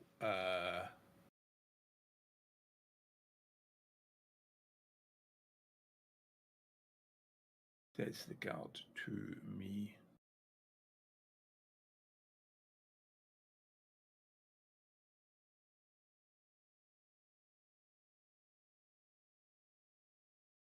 But what happens if the bucket hurts my bum? Staff are not allowed in the premises. No, but Hang on. but what happens if the bucket hurts my bum? I think all the guards should come over here and we should have a debate about whether or not an old man should use a bucket in a windy gazebo. I'm pretty sure I'm sure there was some contract at some point. And I will dither and I will dither and I will dither. And the longer that you're arguing with me, you ain't looking for anybody else. I'm fine with that. That's fine. I like that. That's very good. Okay, that's a good performance from. Okay, Zaya, you can continue climbing up onto the roof. Wish so. Another athletics, right? Yeah. Yep. So no problem. That gets you up onto the roof, which would have been 2 inches, and then after that you can maneuver. I think I've turned off the line of sight. So in theory, you can. I mean, I'll put. You can, in theory. You never told us where the skylights were here. The first thing I'm going to do is look for cover, and then try to look for those guards. So anything. Skylights. The skylights are the 2 black squares. It's a skylight, literally right there for you.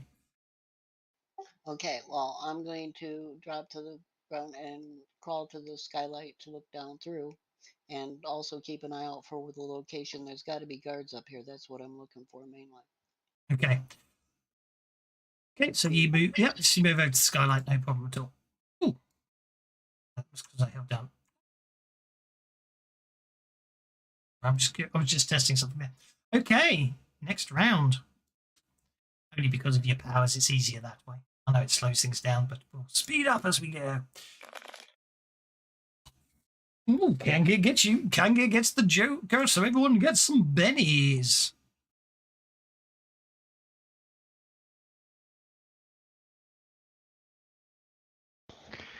Okay. From where you are, I will you go can. ahead and. Sorry. Go ahead. Obviously, you had a layout, so you know the room ahead of you is the kitchen.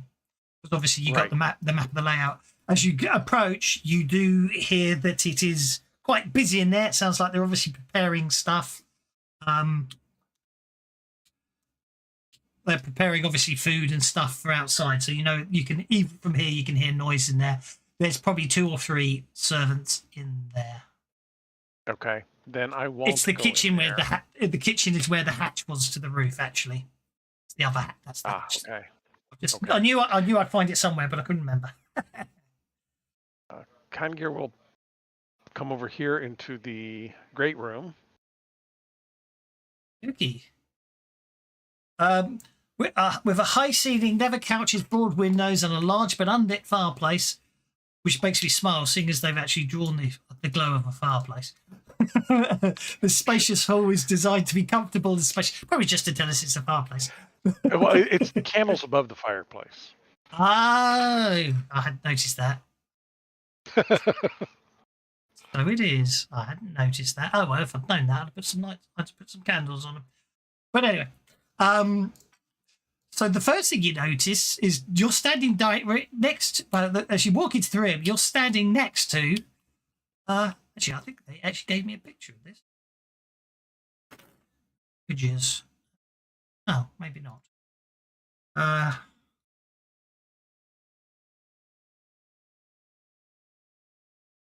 Yep, I do have a picture of it.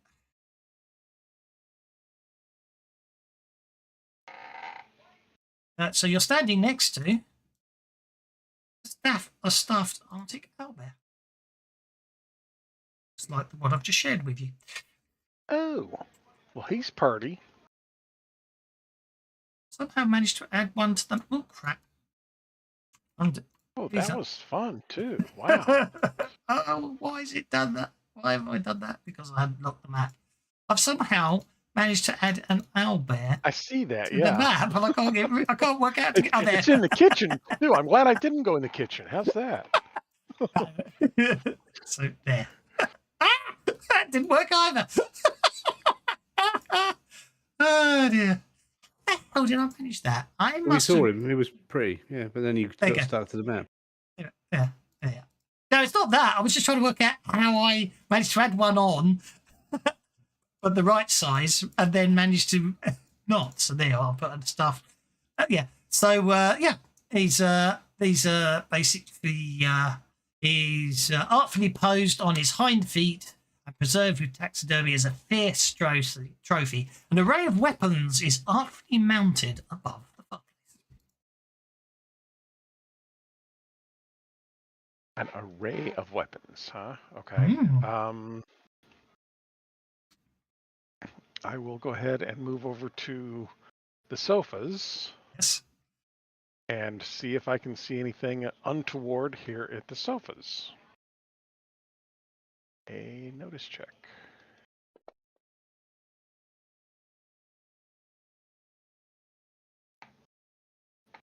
Okay. No.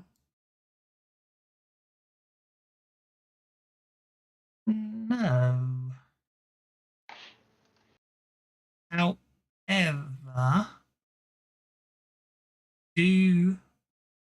not so much the sofas, but as you're looking around, you do notice that that door there. Notice on the inside here seems to have like a strange clasp.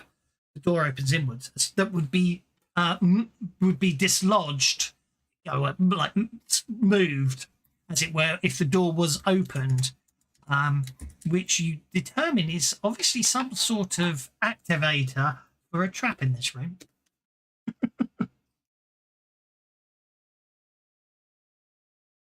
Okay. Does it look like something that I might be able to disarm?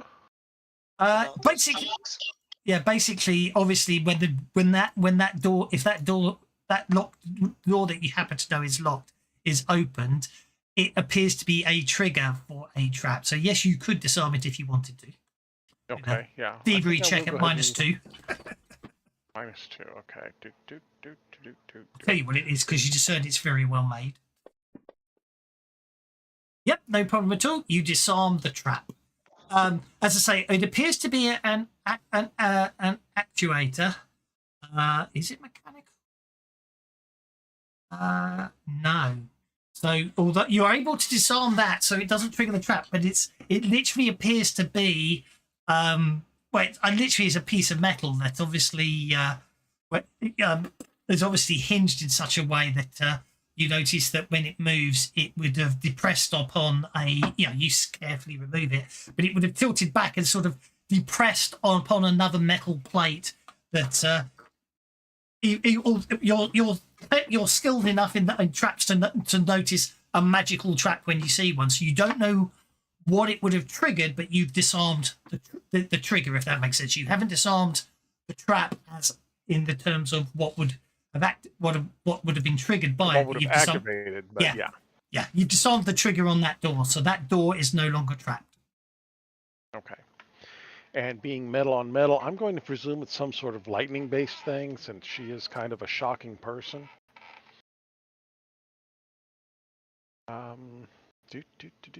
Nothing else of any real interest here. Well, I mean, if you're interested in the weapons, I can tell you. Yeah, that's what I was thinking. Is I think I will go over and check out the weapons real quick. Okay.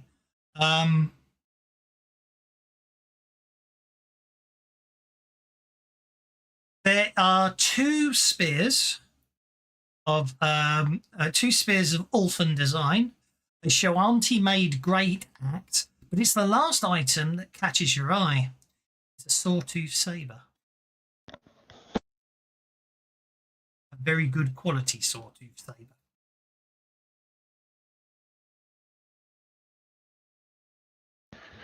Okay, I don't want to make it obvious that I've been in here just yet, so I won't take it, but I am going to take a mental note of it.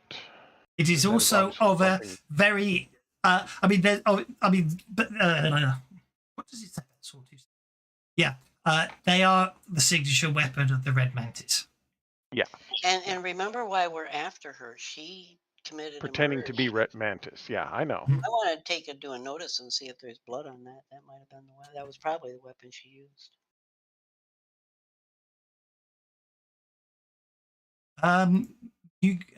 Yeah. Replacements. I need to check.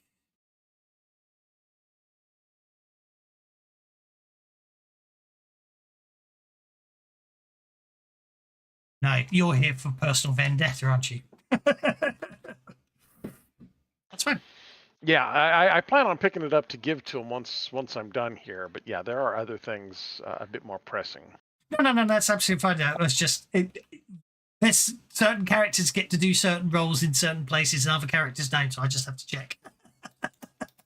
Okay, that brings us to Okay, Zaya. yeah, that'll be my turn. Yeah. That brings us to Zaya. Sorry. Yeah, I was here looking through the skylight, and I saw Kanjir come in, and Yes, you can. watch Yeah. what we did, so I know what's going on there. But what I want to do is a notice check around the roof because I need to locate these guards. There aren't any guards on the roof. There's none on the roof. No. You what you do spot is from where you are actually. You would. I'm going to say you do see another 3 sort of huddled in there, keeping out the wind Huddled in where? over there in that square building. Okay. Then I'm just going to move to the next skylight and look down through there to see what's going on in that room. I will allow you to make a notice check because you're obviously you were washing Kangir. I will allow you to make a notice check as you're looking through the skylight. Sorry, not notice. I meant common knowledge. I apologise if you the same. So I was going to say if that one fails, I'll take it. You recognise that sawtooth saber? Whereas Kangir just sees it as a sawtooth saber, you recognise it as you recognise you know that's who owns that saber, and that is Tess Corbito, the gnome who never turned up, is meant to be on the mission with you. That's his sawtooth saber. Recognise it anywhere. So that means he never turned up. When was the last time we had any contact with him? I'm not sure when you went to have contact with him, but he was meant to join you for this mission, and he's been missing for a couple of days, I think. So if they got him there, did he already know enough about the mission to have betrayed us, or under? No, you only got the mission today. Okay, so he doesn't know we're coming here. So she got him, murdered him, and stole his sword. That's probably a very good one. Now I've got a personal reason to kill this. Okay. Looking through this skylight, you can see some old gardener arguing with a guard, and another guard seems to be coming up. Quite a few guests in the gardener are talking. Curious. Meanwhile, so the guard here goes, look, I can't let you inside the building just because the mistress has gone to bed with a migraine doesn't gone to bed early with a migraine doesn't in the tower doesn't mean we're allowed to let you break the rules. So I can't let you into the house unescorted. You know the rules. That's very paying attention. You heard a key point there. Yeah, I mean, well, yeah, you can escort me. Besides, anyway, no, I'm just saying gazebos are windy on bums. I mean, that's a blatantly obvious, isn't it? I know, but you can't go inside the building unescorted, says the guard again. Etiola, over to you. So does that mean he say I can go in the building if you escort me? He looks a bit confused and goes, technically, yes, he says. Well, what's the first? Now we only have to decide whether or not you want to escort. Is it 1 people or 2? Or is there another rule? Or do you have to go and talk to somebody else about that? Right.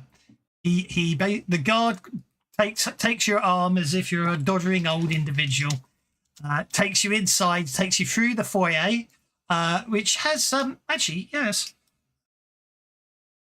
the foyer is quite interesting. It has it has some as you're brought inside, it's an elegant hall. Obviously, Zaya can see this as well. It's an interesting hallway. Either side of the doors are 2 lifelike terracotta statues.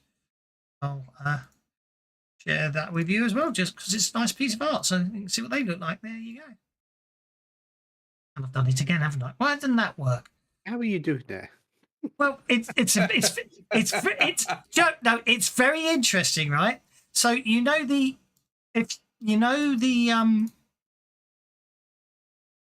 if you just because I've learned this today, so you know how you can share pictures now, can't you, with players? So if you share the picture with the players, you can, and I then drag the shared picture onto the map, it will add it to the map as a nice small, as if it's a token. But if you just drag it from the image or the unshared picture, it adds it as a new huge image as a layer. It's very interesting, that.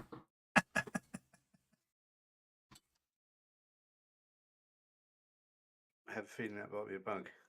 No, it's not. But well, actually, yeah. The point, the reason I was able to share I'll explain after the game. That's why. It's not a bug. It's a quirk of what I've done. If the map is locked, then how can you add anything to it? Well, no, you can lock layers on the map, can't you? But you still add to the map even when it's locked. But anyway, so you've been escorted by one of the guards, and you currently find yourself in the dining room. He's obviously leading you to the toilet, which you know is there. But he's on his own at the moment, just you and the guard. So what do you want to do? Well, at that minute, between performance and disguise, I've got him just completely off guard at the minute. So why don't I just kill him? Oh, that's what I'm asking. Because we aren't supposed to have extraneous. The Red Mantis are known for not having extraneous kills, and he hasn't raised a blade against you yet. The guards are valid casualties as per your briefing, if you remember at the start. Are they? Okay. They would prevent us from doing the mission. Yes, the guards are counted as valid targets as per the briefing. I mean, it's admirable of what you said earlier, but it did handout I gave you at the start did say the guards are valid targets. Where was it? Orders. Infiltrate premises after dark in whatever way, with any defences to see executed, if you're keen on it. And say it somewhere. Yeah. Consider anyone takes up arms in defence, but you can still kill the guards. Yeah. I know what you're saying. I know what you're saying, but the game does assume it takes you're up kill arms. the guards. Okay, so so you're not supposed to kill them then. Well, no, but it does at the same time. If you do kill him and dispose of the body, who's going to know? Oh well, no. Well, the thing is, I'm a devout. I'm vowed and I'm devout about the whole thing. So if the letter of the instructions is not to kill him, I won't do it. My interpretation of it is, yeah. Point taken. Vowed to God as well. No. And then you're gonna have me and Zia complaining if you start doing that, because we're followers of you. We think you're a dude. You're going killing guards. No, we might stab you in the back one day for being a traitor to the cause. Because it's up to you. You don't have to kill him. You don't have to kill him, do you? I'll put it like that. Let's leave it at that. Well, basically, so long as he's escorting me, he's a waste of space. Like he's completely taken out. You know. Mm-hmm. As long as he's looking after the old man, he's not doing. Have you got really bad hemorrhoids? I'm going to ignore that. Hemorrhoids. I'm going to be in that information toilet points. for ages. You know what I mean? Young man, come back. I need some toilet roll. By the way, so this room, when did you say something earlier on about somebody there was Ah! blood splatter on the ceiling? Yes, you can make a notice check if you're in that room. So while I'm kind of doddering through, that I figure out. I might have to fix the companion. Oh, there it is. I couldn't see it.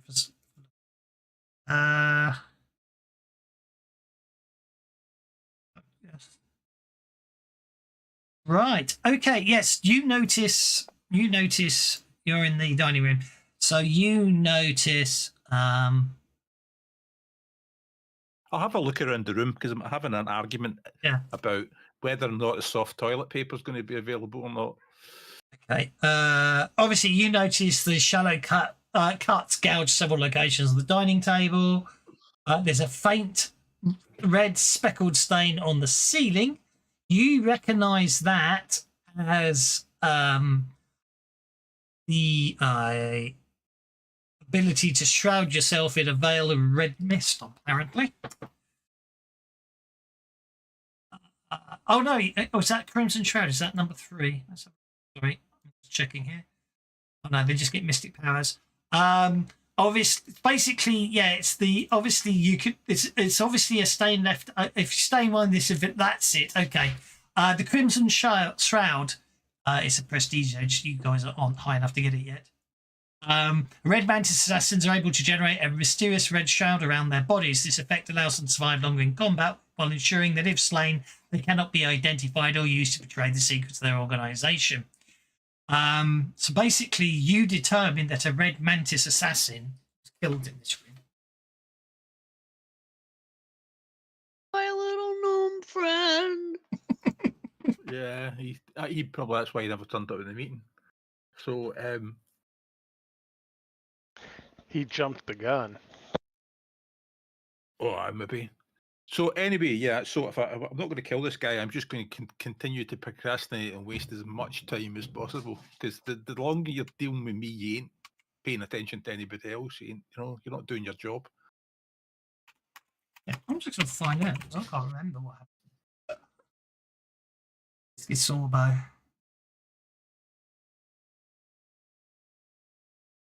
Yeah, so my approach to this is all different. So they're all sneaking about. Yeah. So Sorry, no, Tesca Sorbo. Sorry, I take it back. Tesca Sorbo did know about the mission. He obviously got the same briefing you did, and you were all meant to meet up today. So the fact you found his weapon on the wall, Zaya, applies to you that he's obviously already been inside here. And the fact you Etalon's work seen probably that he's died. Obviously, what you could deduce has happened is he possibly got here earlier than the rest of you, so therefore had already started scouting out the place, and obviously ran into Tora, and she killed him. Unlike Zaya, who got caught and escaped, he obviously got caught, didn't escape. Is what I'm saying. Okay, Jakob, you're on the roof. What are you up to? Just thinking back, is there another floor to this map? Just the tower. Yeah, that's what that tower over there is.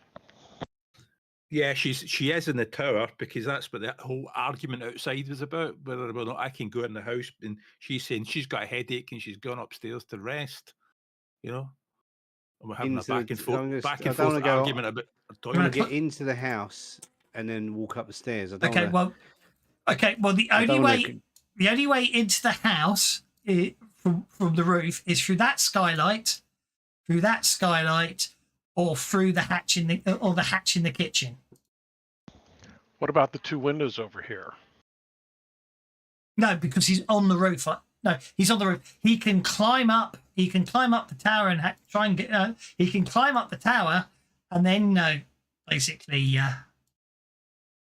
try and get through one of those windows. But what he's currently on the roof is what I was trying to say.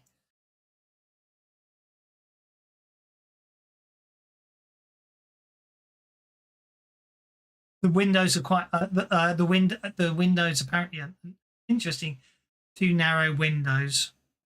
Apparently, don't think you can. Well, unless you've got a way to shrink yourself, you probably can't fit through those windows on the roof on the second floor tower. I was trying to check why I've marked them as locked, and the idea is I've marked them as locked because you can't sneak through them apparently. So it's skylights or the hatch, unfortunately. You get this? I want to go to the hatch. I'll go for the skylight by where Kangir is. Well, that's okay. That's only half your movement to get there. Don't forget, you're on the roof, so you can take the shortest route possible. So obviously you don't probably want the skylight's literally glass, so you don't. Well, you could tread on it if you want, but the glass will break. Can I? Has it got some means of opening it? Has it? So it's really interesting. It tells me all the details about how easy it is to skylight break. Balance 2 skylights, one above. A creature walking across skylight must fail athletics or they fail, dropping. Piece of forcibly moved to clock. Logically speaking, the only reason, I mean, other than they might not be removable, but I think a thievery check means you can cut one open, remove it safely, and get in. Is one. Yes. But there was a point in the early one that you said the only access from the roof was through a hatch. Yes, but I will allow it. I will allow this. Yes, that's the only way in is through the hatch. However, do you want to spend your edge point, Jakob? What you brought was glass cutting tools to remove a skylight. There you go. See, that's the idea. You've got to remember that's what you've done earlier. That's where is Zia at the moment? Pardon? Zia's on the Zia. other skylight. Right, Zia, I'm going to go to Zia and then give her the edge cutting tools, and we're both going to go in at the same time. Okay, so basically, at the cost of maybe one we of should do the other. Maybe we should go to the other skylight in that other room that's not by the front door. And at this point, when he catches up to me, I'm going to tell him about the blade, and that if we go back, I'm getting that blade because I'm going to kill her with it. I'm probably, obviously this is my first playthrough. I'm going to possibly refine it, but my view is basically from a heist perspective, the edge tools are like spending bennies to change the narrative. But it's more about you've got tools when you need them. So you'll spend one of your edge points, and obviously you obviously had got that because you planned earlier for the heist. You planned to sharpen tools, including glass cutters. Glass cutters to come through the skylight. That's exactly the whole point of it. Okay, so you spend the edge point, which means you're down to 3 sets of tools, and you've got still got the distraction you could trigger, which will, if you need to get the guards out. Don't forget you've got a distraction if you want to get the guards out of there. So then you basically cut the skylight. We've got an old man talking about going for a dump, so that'll do. No. The gang fight, so you can have a fight break out or whatever on the steps. Right, when's that going to happen? Whenever you want it to. That's the point. Decide. You've got edge points if you want to call the guards off, which would call away the guard that's keeping Absalom busy, for example, right now. So you're opening the sky. That's a good idea, and then we can come in through the skylight after that. So yeah, well, that's what okay. I'm. Do you want to spend your? like a chicken? Do you want to activate your distraction? The sound. Are you activating the distraction? Yes. Okay, so you've got three edge points left. They're all tool based, but that basically draws all of the guards outside the property, allowing them. We come down for the roof. You're about and 5 we're turns regroup. too soon. Look at the tower, lads. Okay, and that gets all of you. I look at it now. It won't. I can't get rid of the +0 once. Second, you put it. Oh, why is that? Okay, so it won't go on you two. That's strange. Oh well, you got +0 permanently. Okay, so at last, your whole group is together. And I go get that saber. That Yeah. Oh yeah, sure. Let me. It's treasure. So let me put it on the party sheet. No, I'm going to get it, and I want it in my combat because I'm going to kill her with it. Front garden, right back garden, foyer, dining room, great hall, treasure. Great hall. There we go. The party sheet.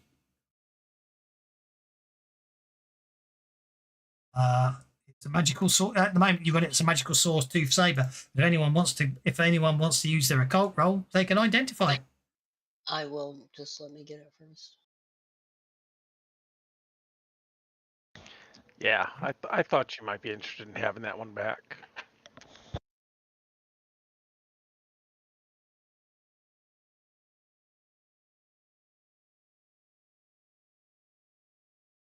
Okay, and then Are there I any of the do an traps? occult roll to identify it. Yeah.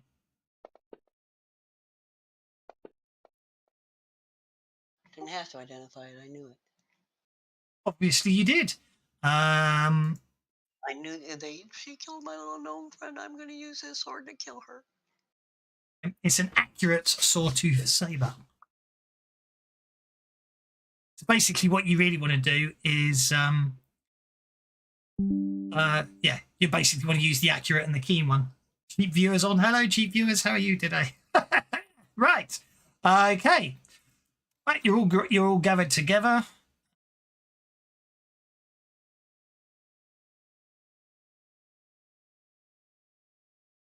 Okay, that's fine.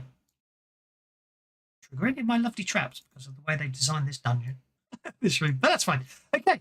The guards are out of it for now, so that's all good. On hold. I'm going to track it down to there, and so I'm only worrying about turns because it's an easy way to lets me keep track of your powers, and also gives you a chance to get lots of bennies. Okay, Zaya, Kangir, Jacob, you can all move your pace. I'm only using the turn counter for power purposes, so you can all move together. By this time we're together. We've shared information, so we all know that she's asleep in the tower. Indeed, exactly. So the next move is to get to the tower, but I'm going to warn them that there's guards posted in a tent or something like that out to the east. That's in line of sight of the tower, so they won't be cautious. Hold up. I'm just going to move Kangir to there. Hang on. Sorry. Actually, I'm going to move Kangir back. Actually, because sorry, no, actually, Kangir move first. So I'll move Kangir to there because it actually works more interestingly that way. The oldest part of the tower's surface construction. I'll treat it as a new round in a sec. That's fine. The 30-foot tower has 2 levels connected by a banistered staircase that ascends along the eastern wall. The ground floor has been converted into a combination lounge and art gallery. Shelves with liquors of all kinds have been built under the staircase, with an oak bar in front of them for mixing drinks. A low standing table stands on one side, surrounded by plush chairs. The room's walls feature artwork from around the inner sea region, favouring creations from subarctic regions. Scrimshaw from the lands of the Linnorn Kings, a winter wolf pelt from Irison, a ceremonial Khalid helmet made of mammoth ivory scales, and a mannequin wearing Sokoran battle regalia, and more. What actually happens, though, Kangir, as you move to there, is this room's not empty. I had to stop you. And I just need to Dun dun dun. go to that. Open that up. I need to go.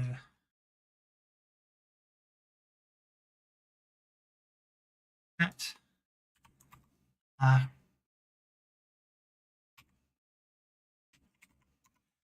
Okay. Do it. And here we go.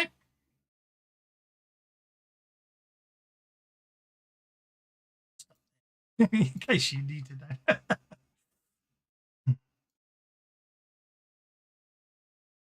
So,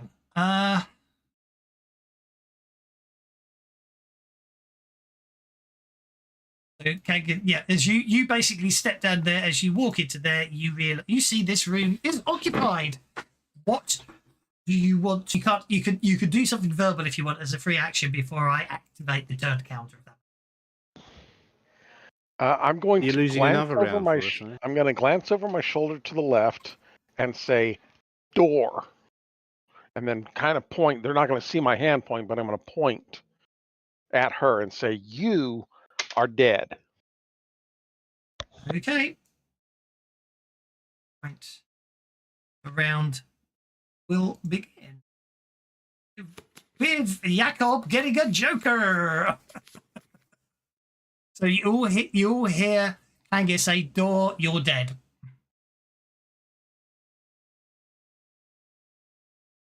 Okay. I think I'm going to do that.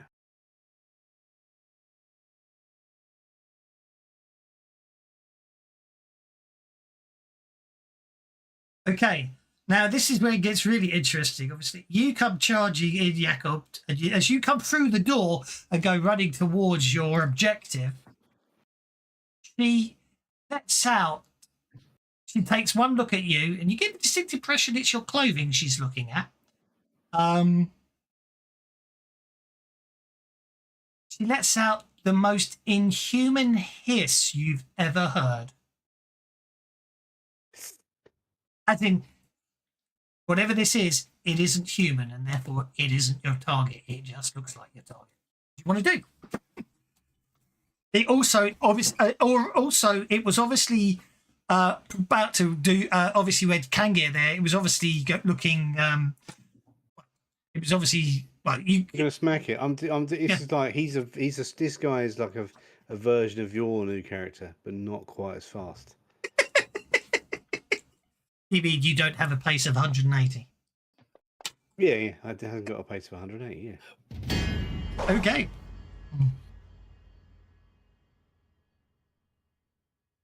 That's a raise. So even if she soaks this, she gets. I'm going to make her distract. No vulnerable. You're a monk, aren't you?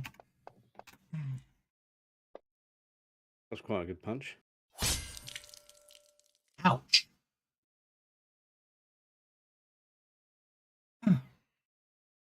That looks wrong. It doesn't. Yeah, if you're a monk and you're doing unarmed damage, do you not get raised D10? Isn't that an edge you need to get? I don't know. That's what I'm asking.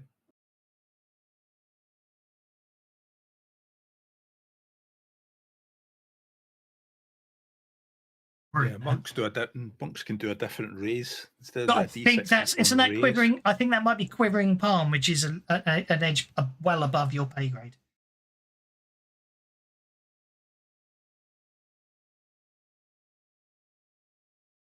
Yeah, I don't think I've got that. I had it on a monk I played a while ago.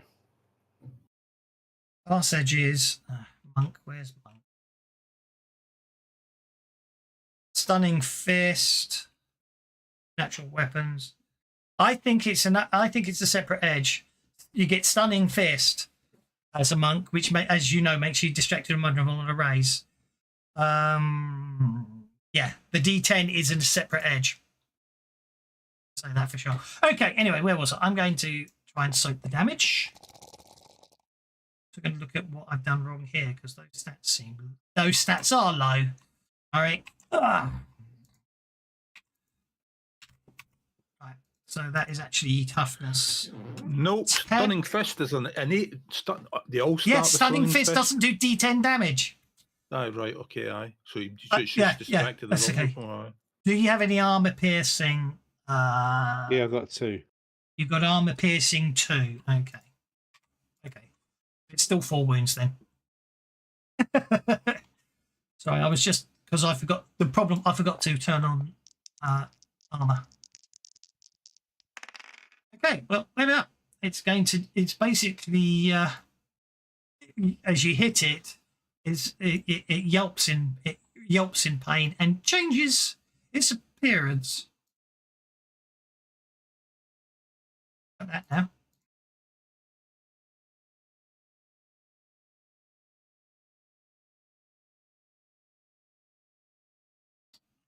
And I'm going Benny on it. You can't frenzy twice, can you? No. No, it's a You have to do an unfrenzy.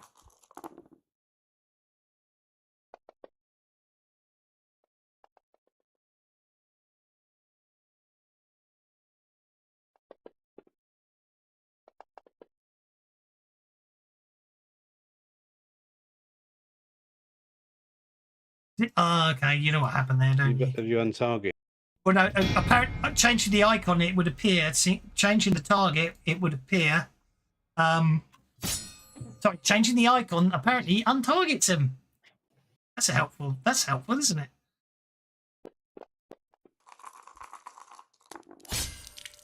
Oh, well, it's dead. Well, that was much of a point. Hey! Unarmed strike, motherfucker. Don't fuck with me. Okay, now that gives me an obstacle, though. Okay. Kanga, you're up, sir.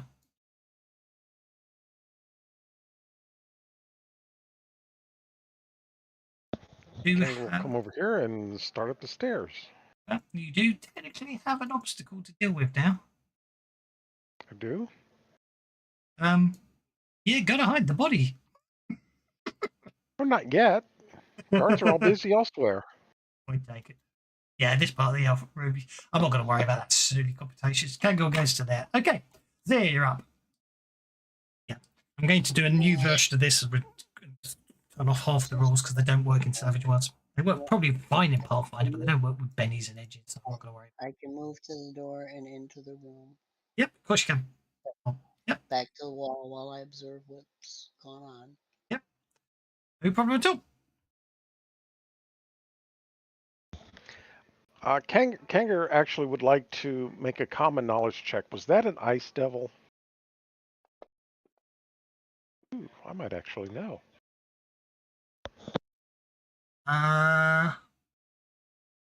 Apparently, no, it wasn't. It was a fiend. Div. Okay. In fact, actually, with that raise, I'll say you even know what it was. They hate the colour red, apparently. Okay. Glad I'm not wearing it. Indeed, you're the one person who can sort of get in there and. Okay. Yeah. So the liquor shelves hold a wealth of uncommon and pricey alcohols. You also happen to know, yeah, if anyone's paying any attention, you happen to know, you might, if anyone actually wants to pay attention, you might find something very interesting on the shelves, but obviously you might want to carry on with your purposes. No, I want to notice because I want to snag one of those really pricey bottles of alcohol with a high alcohol content. I somehow managed to skip Absalom, didn't I, Absalom? Go on, I'll let you move, sorry. Yeah, you find a bottle of old Taladin Far brandy, a dusty glass widely sought after by the Old Law after Old Law whiskey, and a smaller bottles of Urglian gin, so potent that it can be burned. And I've buggered up on the inventory there, so I need to do. Yeah, sorry, what were you doing? I'll talk over you.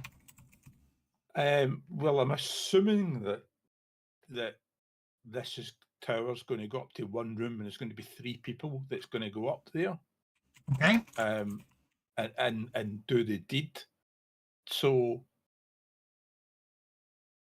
I'm just going to basically go to there,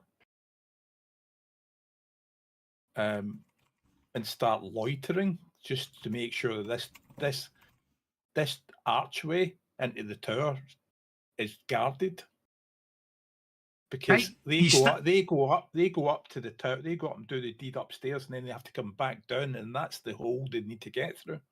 And I'm a bit suspicious about the 2 statues, a bit like, I don't know. So yeah, I'm going to loiter about there and make sure nothing's going on. Okay. And then what I have to do is move down to Zaya, and then around, because obviously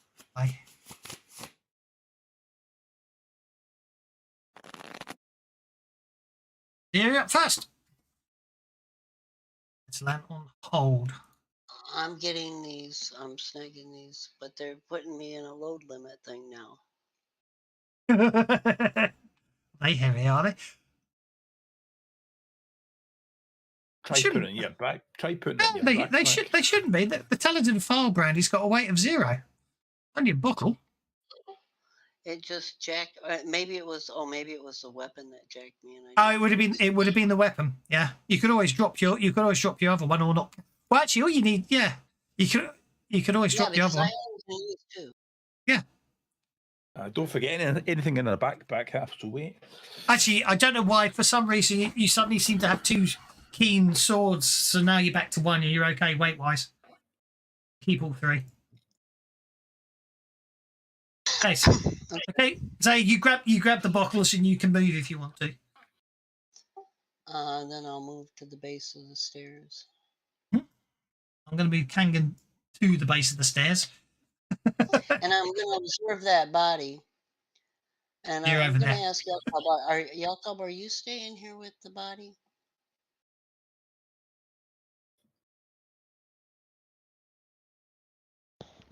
I think No, we're Atelion going has upstairs. decided to stay with the body. Etalon's start staying with the downstairs. Yeah, Etalon's staying downstairs. Okay, well then I'm going to hand him a bottle of alcohol. If you hear things kind of go south, set that body on fire. That'll draw him off. And I hand 1 bottle to Jakob, is it? Etalon is back by the door, so you can head that way first if you want. Yeah. The glass bottle of Uglin gin will burn really well. Oh, the fire brandy will burn as well. Yeah, expensive though. Okay, Kangir, I've moved you to the base of the stairs on the other. You know what I mean? Because Okay, I'm going to quietly move up the stairs. okay, I'm going to very quietly move up the stairs. oh, hang on. Before you move up, yeah, that's fine. Before you move up the stairs, I just need to add a door to the map. Add a door to the map. There we go. Then, oh, look at that. I've got the door there just in time. And then, main bedroom. Yeah, that's what I wanted to check. Might have to set your move and then do that. There we go. Right, there we go. But you quietly move up the door's open? stairs. Shouldn't be. I'm seeing through it. Yeah, that would be because there wasn't a door, if that makes sense. Ah, okay. But don't forget you got the layout. Don't forget you got the layout. Of the Yeah, map, no, I know. I'm just giving you a hard time. Okay, and I am going to listen. Actually, I take that back. I'm going to check the door for any kind of traps or alarms because she appears to like those. Okay, so that would be a notice check. I should have got you to drop that on the tab, but don't worry. You do not find any traps. Okay, then that will be my turn. Okay, Jakob.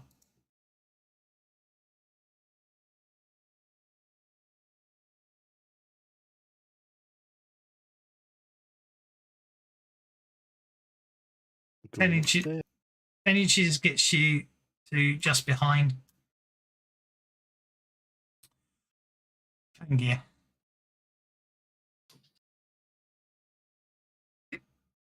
Kangir's examining the door. He's looking. He's examining the hinges. He's examining in the lock. He's obviously making sure the door's not trapped. What do you want to do when you get to the top of the stairs? I'm going to look for anything dodgy as well, but I haven't got thieving. I've got science. I'm going to try and science my way through that door, You're a monk, not a thief. even for tripwires and such. Well, you could just try a notice check to see if you can hear anything. But yeah, no, you don't determine anything. I'm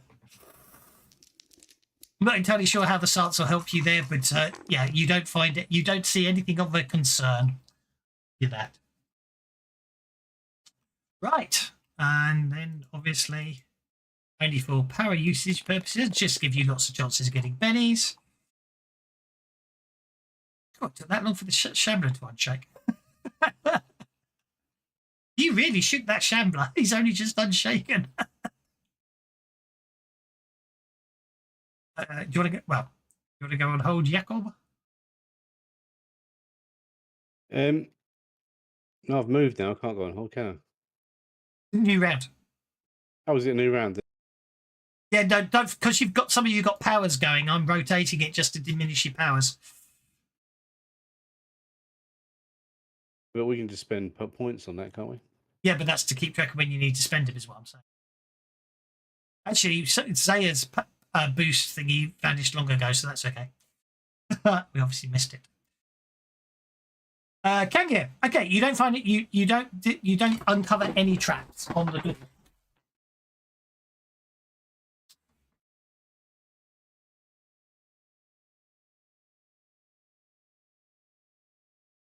Okay, I'm going to quietly open the door and poke my head in. Okay. Well, you have to unlock it. Oh, it is locked, isn't it? Okay, I will unlock the door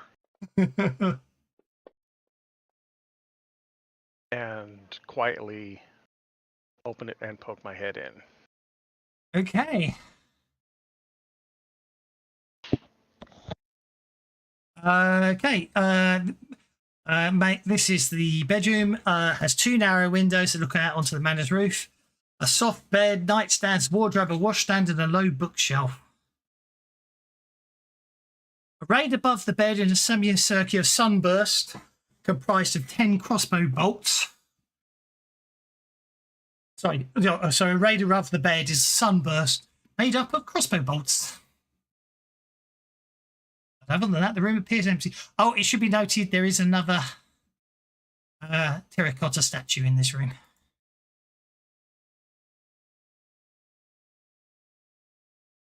Again, one of those explorers, Arctic explorers. Okay, I will poke my head back out and say, looks empty. And then I will go ahead and, whoops, wrong button. Then I will go ahead and move over to the bed and actually search to make sure Okay. it is empty. Be my guest.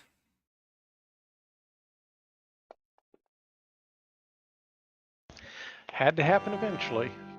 That's number 2 for me, but had to happen eventually. Okay. Well, as you basically walk over to the bed, I'm going to cause that. That's going to be an awareness point. As you happen to basically head over to the bed, you basically, your foot steps on something underneath the bed that you didn't see. Unfortunately, that causes you to fall backwards in a loud crump. Unfortunately, dislodging dislodging a impressive stand of ornamental things that basically falls and causes the window to smash with a loud crash. It obviously causes everyone out in the garden to comment on it, and obviously it costs an awareness point. However, what you realise is what you obviously do discover. What you realise is, as you're lying prone on the floor, is there was a crossbow hidden under the bed.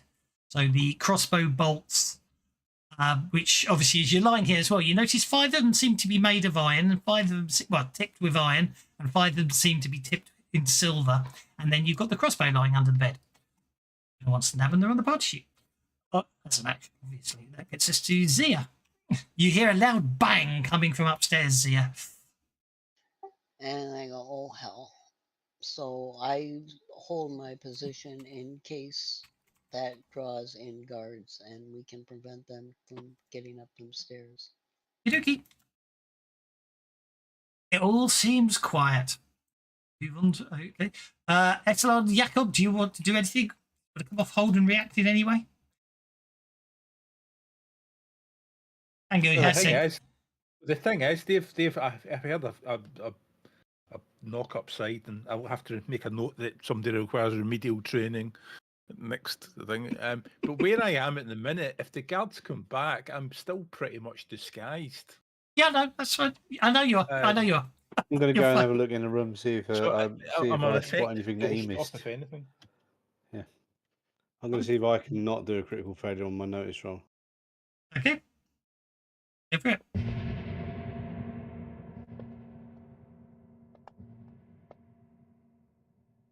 What do I notice? Unfortunately, that was a very, very good roll. But unfortunately, there isn't anything to notice other than the magical crossbow hidden under the bed. Which obviously Kangir found. Anything in that little cabinet over there with the drawer or whatever it is next to the bed? Chest of drawers, nothing of interest, no. No, but the wardrobe is full of clothes. Obviously, you zip round the room, causing a small wind all over the place, but it's all nice and quiet. It would appear that the fact that she's up here in her bedroom story that the guards are telling all the party guests is to be a total lie. Well, when I climbed up beside this building, I'm going to tell Kangir, I noticed there's a bedroom on the ground floor. It's going to be your Well, the back thing is, guests. where I'm standing, right, if you see when we did the recon earlier on, all the windows in the southern part of the house are all barred, but none of the windows are. So presumably the The southern windows part into of the the house is kitchen are, fortified.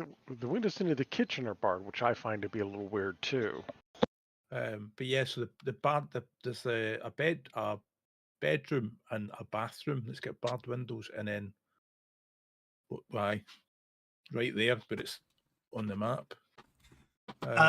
Yeah, so I don't know why the kitchen's barred as well. I don't know if anyone looked in that room. That had barred windows, but you don't know what's in that room. That room doesn't have barred windows.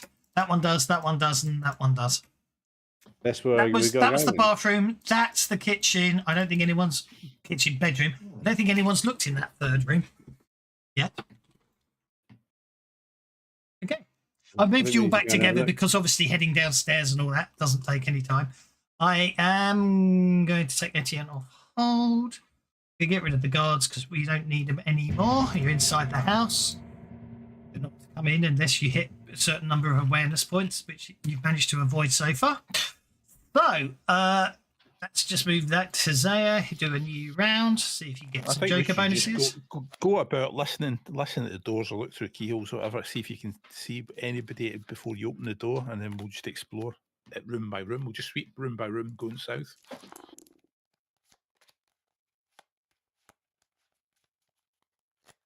Right, there we go. So that's the only reason I want to get to there. So yes, I'm going to maintain. That's fine. That's the only reason I'm doing the turns. I'm just whizzing through them just in case. Okie dokie. That's interesting. Why didn't you get stuck when you triggered the trap? Oh well. Anyway. Because I didn't. I jumped over it. Right. This hallway opens into small antechamber ready doors. However, as you get to there,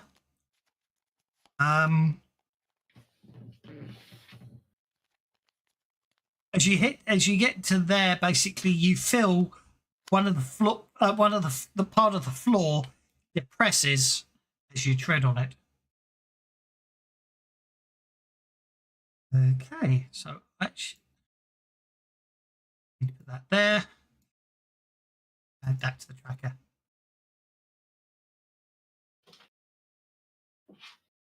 Okay, I'm going to down to the darts trap. Once activated, make an attack on each creature in the corridor. Fortunately, that's just you two at the moment. Oops, no. That and that because the trap is there. Okay, so hail of darts.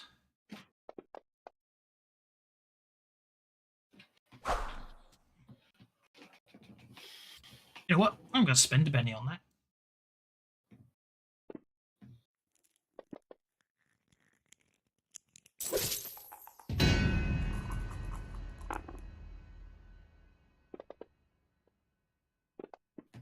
Is he crawling about prone?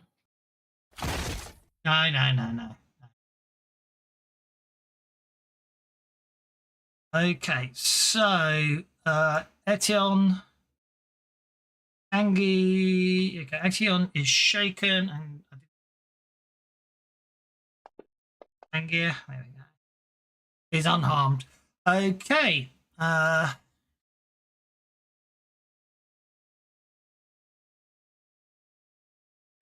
Etienne, you get to make a vigor check as the dart pierces your skin. Can he spend a penny to avoid the shake and thus avoid the poison?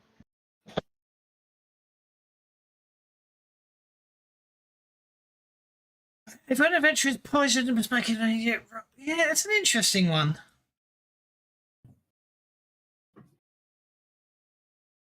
'Cause No, no, really. no, no, No, no, no, no, no, no, no, no. If it shakes you, even if you shake it, it has no. Okay, but can he spend a Benny to soak the damage? Oh, the damage is effectively 0, so he didn't take any damage. Interestingly, I was reading something about a creature the other day. Even if you take no damage because it's physically touched you, the trigger comes. Yeah, it's an interesting one. That is where it gets really interesting. Yes, if you want to spend a penny to unshake, therefore you don't take the damage, I'll allow it. Which problem is poison. I don't have a problem with it, but poison never affects anyone because 9 times out of 10 you soak the damage. I don't have a problem. I mean, really. if you just all you have to do is make a vigor roll. Yeah, avoid it anyway. But yeah, you're fine. So anyway, so the dart hits me, and I take out and lick the dart and say, "Oh, strawberry is my favourite flavour." It's actually lethal poison burns, by the way. No, I don't get me wrong. I'm not trying. I'm getting myself confused. Okay, so the trap once triggered can't be reactivated. So you can all move. You can move down the corridor if you want to. It's the old Thrud the Barbarian thing. Be careful with that snake. It's poisonous. Yeah, I thought it tasted funny. Yeah. Obviously, don't think you guys can move as well. I'm not on turns. You're not on turns, so you can all just move. Basically, Kangir triggers that trap, and a couple of them plink off of his armor. He looks down, and dang it, you scratched it. And then he goes on up to that door. You got plate bell there. Okay. You should be able to open it. If you can open it, you can open it. Okay. A handsome private chapel dedicated to IMA Day. This room features an altar, a small statue of the goddess, carvings of old Calabian scions bearing articles of faith, a solidly built wooden chest, and a weapon rack with 2 blunted longswords suitable for weapon drills and ceremonies. The bottom half of each chapel window is made of clear planes. The top half depicts IMA Day stained. Each window set shades currently raised. So why are these ones barred? It said it was. Okay. Can I have a notice check?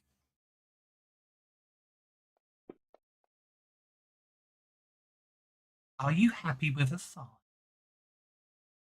You know, I think I want to go ahead and Benny that. I mean, I've got a few here, so. Other people could come down and have a notice check as well if they want. Hint, hint, hint. Yeah, but I want to see it. Okay, well, I guess, yeah, I'm happy with the 5.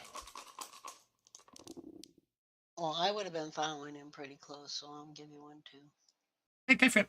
Just move into that room if you want to. I've unlocked tokens for speed of movement. I'm not locking you in. Yeah, let's see. Oh no, I'm gonna Benny it one time.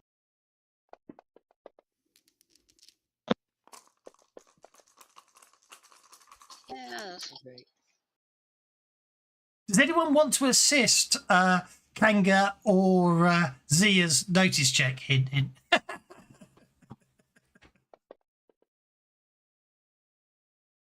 Is this one all my danger sense would give me? Well, it wouldn't. No, be it isn't. No, it isn't. So what I'll do is I'll say, "Oh, younglings, you've forgotten your lesson. Always remember to look to the corners. I've told you this many times before." Okay, a +1 bonus. Yeah, no, it's just one of those stupid. I must admit, it's one of those. The only problem with doing notice checks is you don't find the adventure. So, yeah, basically, after you all spend a fair bit of time examining this room, but something's off about it, but you can't put your finger on it. You suddenly, you finally notice that lowering and latching each of the wooden shades loosens the weapon rack's wall mount. And when that's shifted horizontally, several of the room's religious fixtures transform to represent Norgorber rather than IMA Day. Additionally, a panel behind the altar slides back, revealing a staircase leading down. Ooh. We're going down. Check those other 2 rooms real quick, but I'm pretty sure she's down here.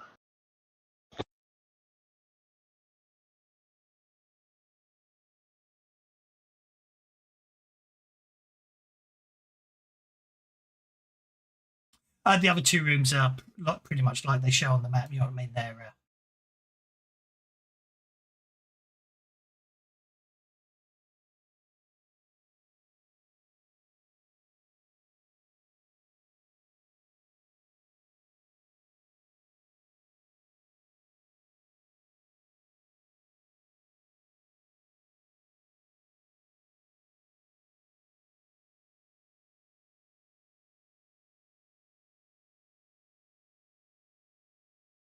just bugging something up, so I'm just having to...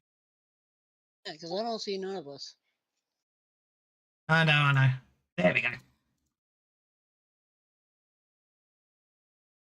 Okay, so as you climb down the stairs, you're all plunged, the two humans in the party, into total darkness. However, it would appear that the elf and the dwarf can see. You do have sun rods, I believe. And well, yeah, but can I also cast my dark sight? Yes, you most certainly can. If you want to you activate your dark sight, you can. And Jakob, it's up to you what you want to do. Okay. I can't remember how we do get this the other day, didn't we? Effects. What was the? How do I do dark sight again? Open square brackets, vision all uppercase. No. Dark sight has an effect. No, that's the problem. Don't be clever. Just tell me what to type. You don't type anything. The player can put it on. They have, and have you not? Look, I It put doesn't vision work. Dark sight in or illumination -4, and it didn't do anything. It doesn't So have the did you vision. use the? Did you use the power? Did you use the effect from I the power? used the thing and it said zero. I dark haven't sight. put the effect in the power. I don't know what I need to put in the power to make it work. That's why I'm asking what I need to type in so I can add it to the power after this game, so it's in the bloody core rules. I'll just put just put $ dark sight in. Thank you. In square brackets or just... Aye. That's what I wanted to know. Yeah, you want to talk to the person that does the rules. Yeah. Oh, it's not worked for me. That hasn't worked. It's dark sight. Oh, hang on. I remember this. Dark sight needs to be lowercase, doesn't it? Yeah, because everyone's No, doesn't work. This is the problem we had last time. Vision then- dark sight. Yeah, that's what I thought it should be. Yeah. Well, like There we go. for me. That works. I'll look at your code later. No, there isn't any code. That's the point I'm making.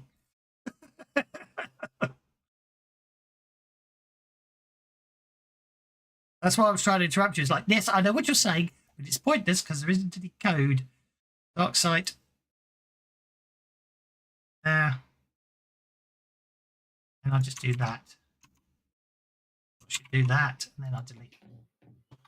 I need to add it to the effect. That's the point I'm trying to make. Oh yeah, all I'm saying is if you were playing the Swede rule, yeah, player just puts their power on and it's affecting the power. You just messed it up for me now. Whatever you did. I know. I was doing an experiment. It has to be its own effect. It can't be added to the existing dark side effect. That's what I was testing. You should know that anyway. You can only have one effect in one set of brackets. Yeah, You're no, that's- fired. Right, there we go. Everyone can bloody see now. Thanks very much. Okay. Yeah. So By the way, when it's inherited, dark sight links to low light vision, and if you roll with a raise, then you get dark sight. Anyway. There we go. That's how it works, so it doesn't matter. And dark Right. sight. Anyway, is you're colour down. with You're down B8 in the. lower on. You're down in the Forgotten Cellar. You can see there's lots of Where different did she ways to go. But you don't know. Let's try and find her using some kind of tracking. Anyone got survival?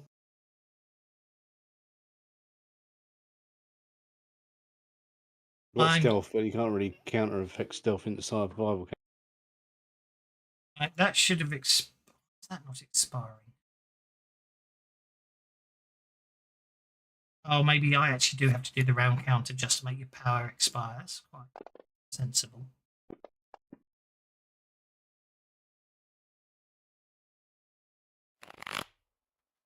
There we go. That's all I wanted to do. That's all I wanted to do. I'm not going to worry too much about turns anymore. I just wanted to let you reactivate it, but you can move your pace, of course. So everyone gets to move their pace. And I want to see which way Jakob goes, and he can run if he wants as well. But So why were we calling for survival rules? no one was calling for survival roles. I was saying I this thought the to player try and was see if we saying we can need track to make- footprints, but no one. Oh. Well, well, You see, can the make thing is, survival obviously- rolls. Yes, I see. I misunderstood.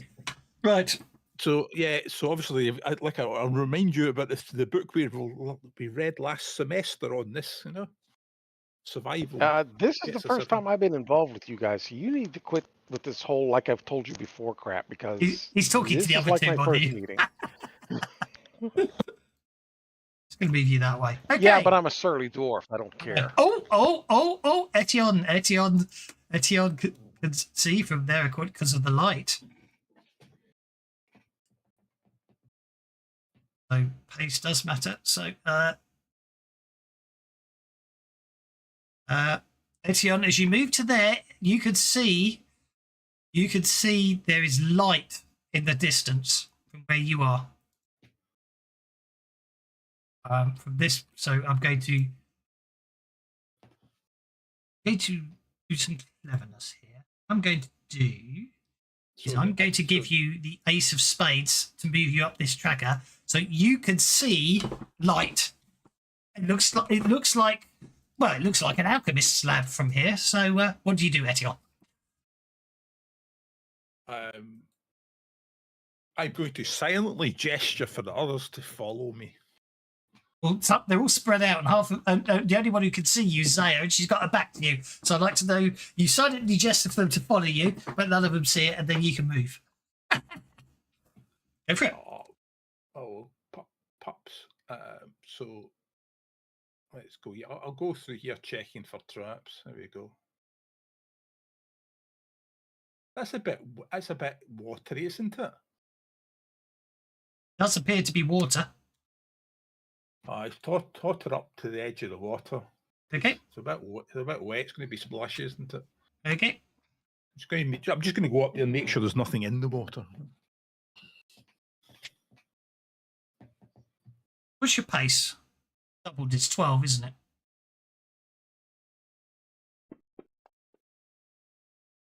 Okay, you're going to run 18. So you I'm move. just seeing what pace is, yeah. So Yeah, it's no, that's 12. fine. Yeah. Well, you can run if you want. Why is your dark vision not green? Oh, because I've put dark sight on rather than dark vision, haven't I? So you can actually see properly. It should have been green. No, you've also. Hey, hang on. What? Oh, okay.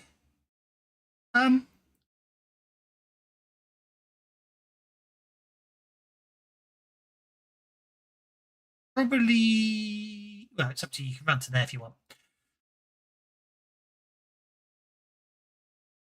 How much was that of my pace?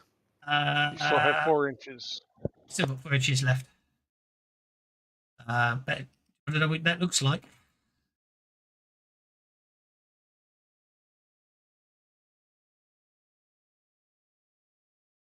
I'm going to run up and hit him. Okay. Run up and hit him by all means. Cousteau demon, is his first name Jacques? I don't know what else going on there, but yeah, fair enough. I'm just making sure I've got run turned on.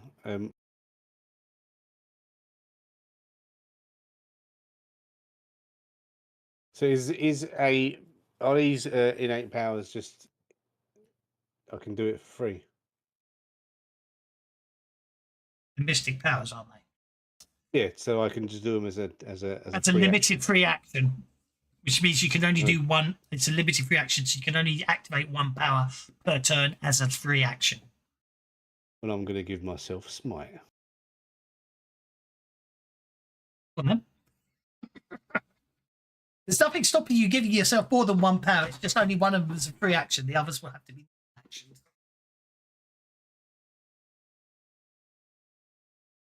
Give yourself smite as you run up to the Crush the demon. size 2. It's only large. I mean, not large, but you know what I mean. Well, you hit it.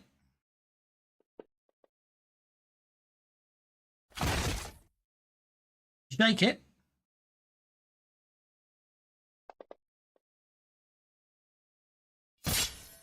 Then you potentially wound it.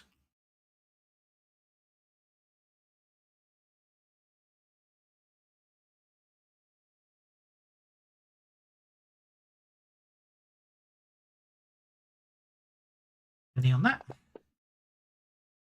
Soak it. And I'll punch him again. Okay.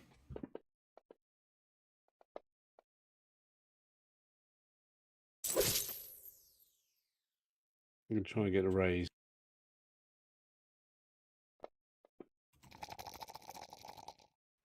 Okay. Well, that's terrible. One more penny.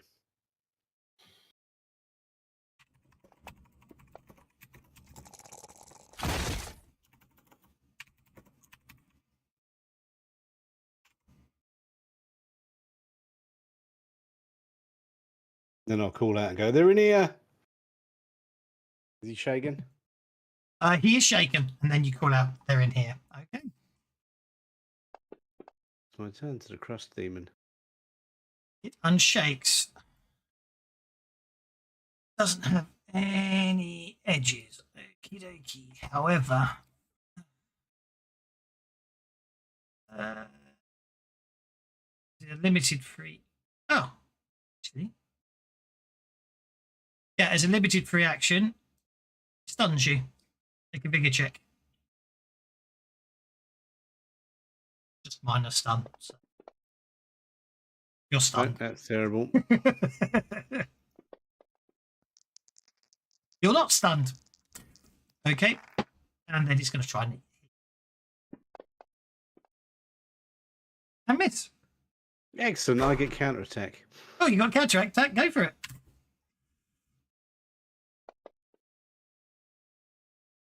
You hit. Roll for damage. These rolls are shit. Take it again. Audience, we need some pennies. They all went away in boards. You were hit by an alchemical bomb. It explodes, basically shocking you all over.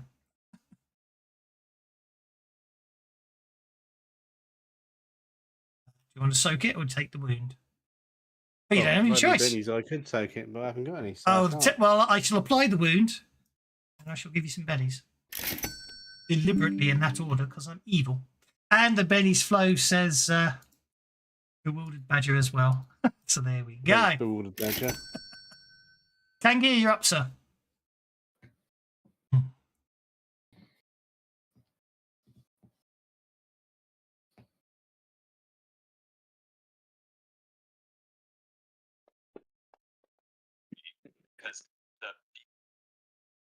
Interesting.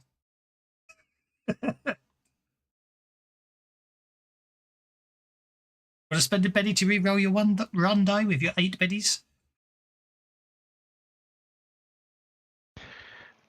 No, I'm hoping that will get me close enough to be short range for my. Oh, not quite. Dang it.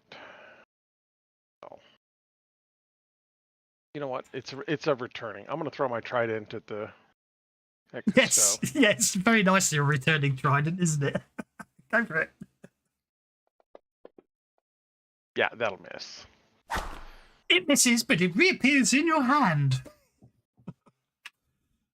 Zaya, you're up.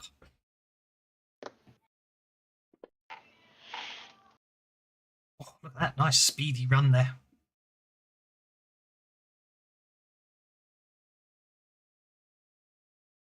So I can see her on my way out. Yeah, that's fine. Seven gets you to there. I'm making a beeline to her, and I'm drawing the sword of my friend and go, "You die for this."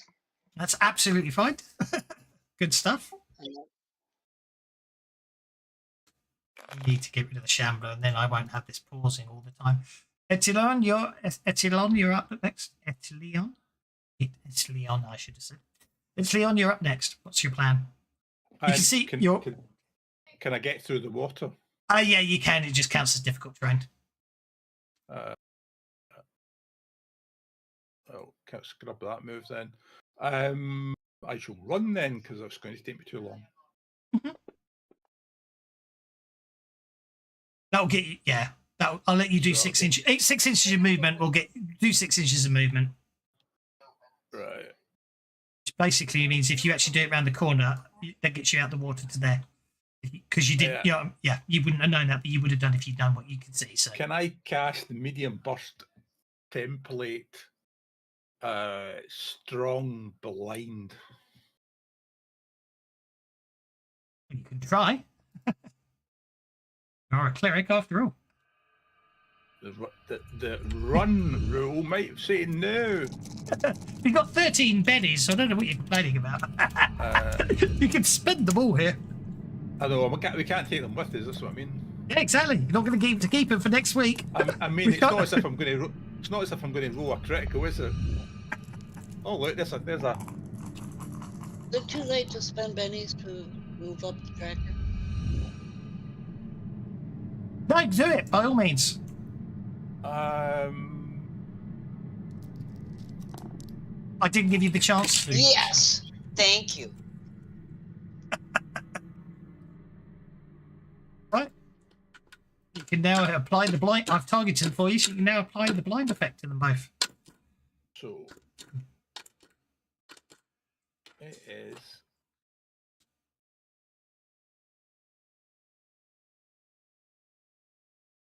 Definitely going to play around with some of the rules for this module. Backtrack. I converted it too literally. I'm going to savage it better next time. To shake off.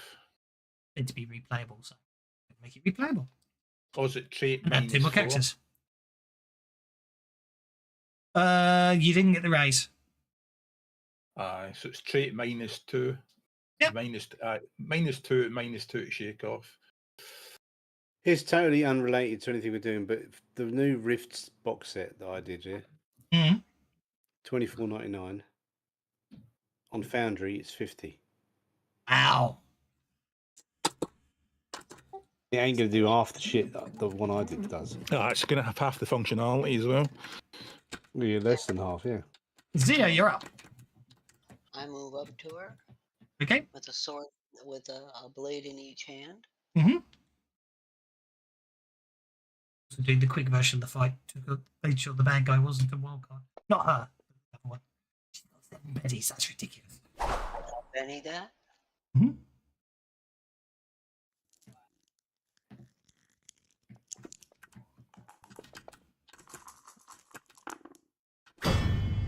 Don't forget, you got two. You use both swords at once. You're an ambidextrous 2-weapon fighter.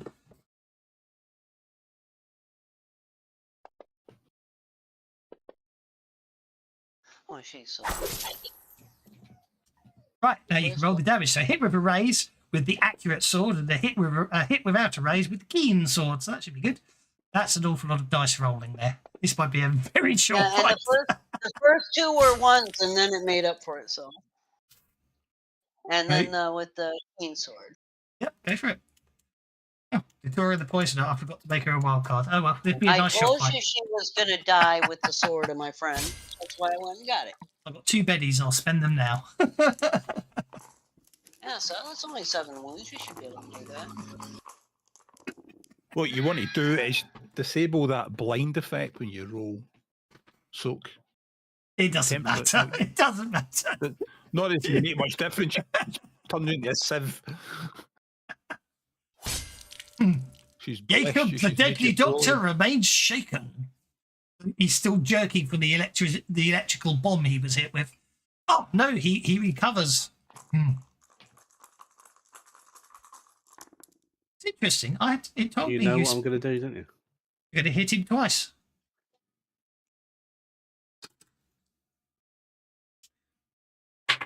I forgot to make them both wild cards, but to be honest, time-wise, it's better that you just bump them off nice and quick.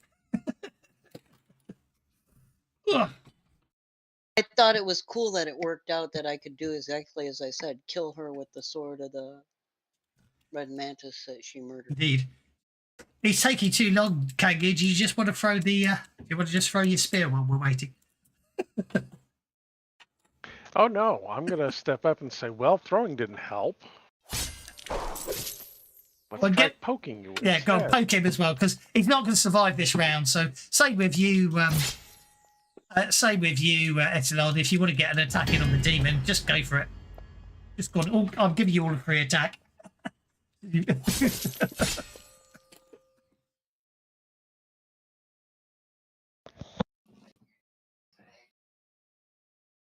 Gonna hit right. So Jacob hits it. Kangir hits it.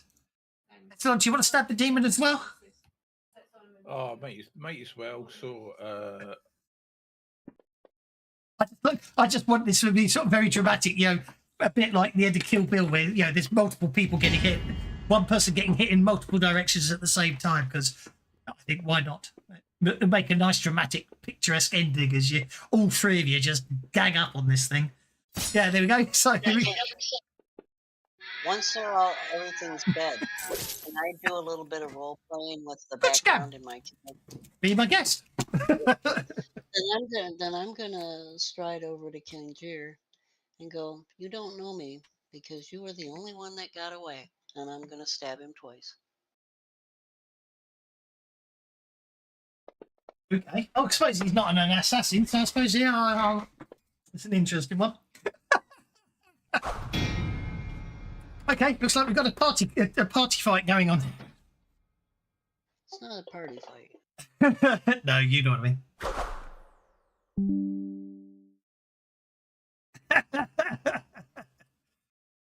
Well, the guy gets stabbed a lot. Drop it. Looks like Kangir's rather good at defending himself, and I will allow him to fight back.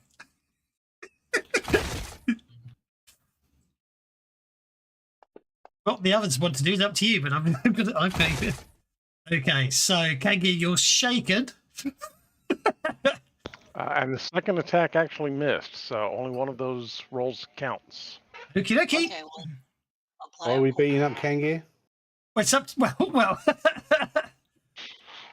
It's Kangir's go. We'll find out. What's Kangir going to do? Poke her back. I mean, come on. I don't know why. I was considering joining, but Go back and read the notes under Zaya oh, I did. as well. No, don't get me wrong. I'm not complaining. I'm just. I'm just, tossing a little role play because, well, I can't Fine. avoid the bad It's guys, absolutely fine. I don't mind. He stabs you and wounds you. Do you want to soak it? right? Of course I do, and I'm going to try again. Well, that's okay. Well, we're on to initiative. I'll let you have that first attack because I don't think he expected it. Okay.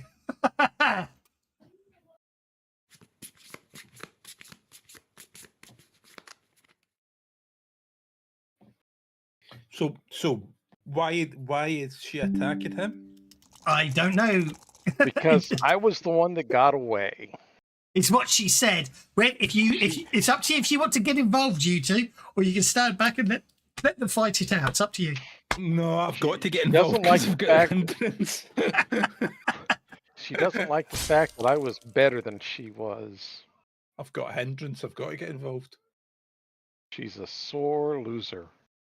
I've got a loyalty hindrance to allies. Oh, I'm gonna have to kill a bunch of you, is what you're telling me, huh? Looks like it. I was about to say the adventure's over, but we've got a party fight now. So let guys. Even what he got away from is he was responsible for. I know. Yeah, he's the I'm killer. He's the killer you were hunting before you became an assassin, and he's the one that got away. I know. And I thought it would be fun to just toss that out there because we are playtesting, right? Indeed. And I'm sure I'm We not spent the some only bennies. More than a few, I see.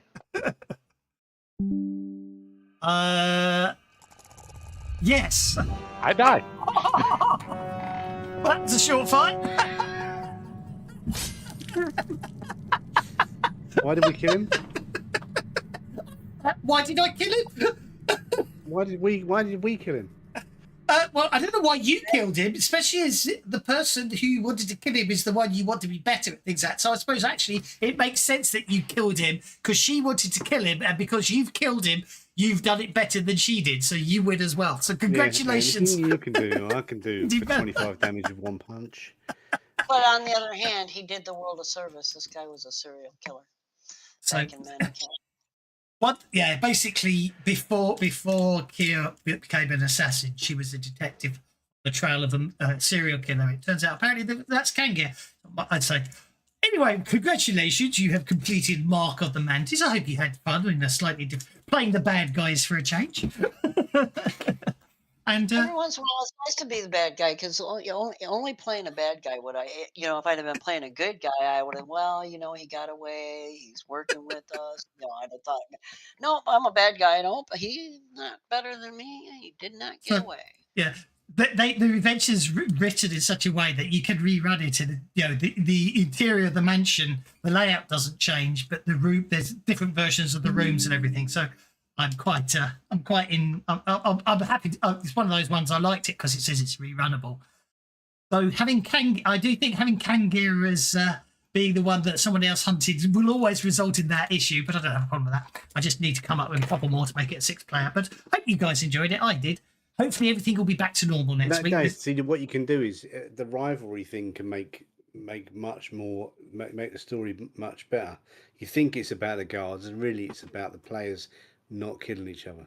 Exactly. No, don't get me wrong. I think I don't have a problem with it. It's really, I'd say it's just, it's one of those. It was a one-off. It was all a bit rushed on. You didn't get any warning. It was just because obviously I didn't want to finish book 4 with only 4 of you here.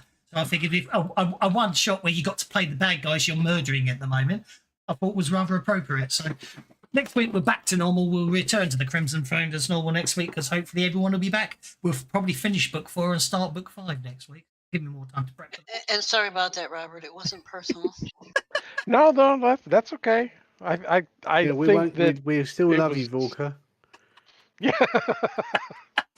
Yeah, that's the thing about one shots. To be honest, that is the nice thing about one shots. You can get away with doing what you like at the end because it's a one shot. It's got no long lasting effects. I hope you enjoyed that. As I say, there's no reason you guys can't. If I ever run it again, I will tweak it because there's certain things until I played it, I didn't know whether it would work or not. And the way it's been written doesn't work too well with Savage Worlds. It doesn't work. So I'm just thinking it does not work. So I'm just going to change. I know where it's. No, I tried to force some things that don't work, and I can make it work better. I think so. I shall play with it. I'll recap. The first hour doesn't work. The rest of it's okay. But it's that Yeah, I'm going to go and reread. I'm going to go and reread heist rules. Honest, just use tough guys heist rules. Heist rules, yeah. Tough guys heist rules. I think it'll work better. Eric worked on that for a long time, and that's the simplest, most elegant answer. Yeah. So that's what I'm going to try. Anyway, but I hope you enjoyed it anyway, and we'll see you all next time. And also, I've got another bit of news. I died. Dungeon Call Classic has now got an NPC passer. Ooh. Oh. Yeah. Oh no, that is. I'm thinking of something else. Anyway, take care. See you all next week. See you all next time. Take care. See ya.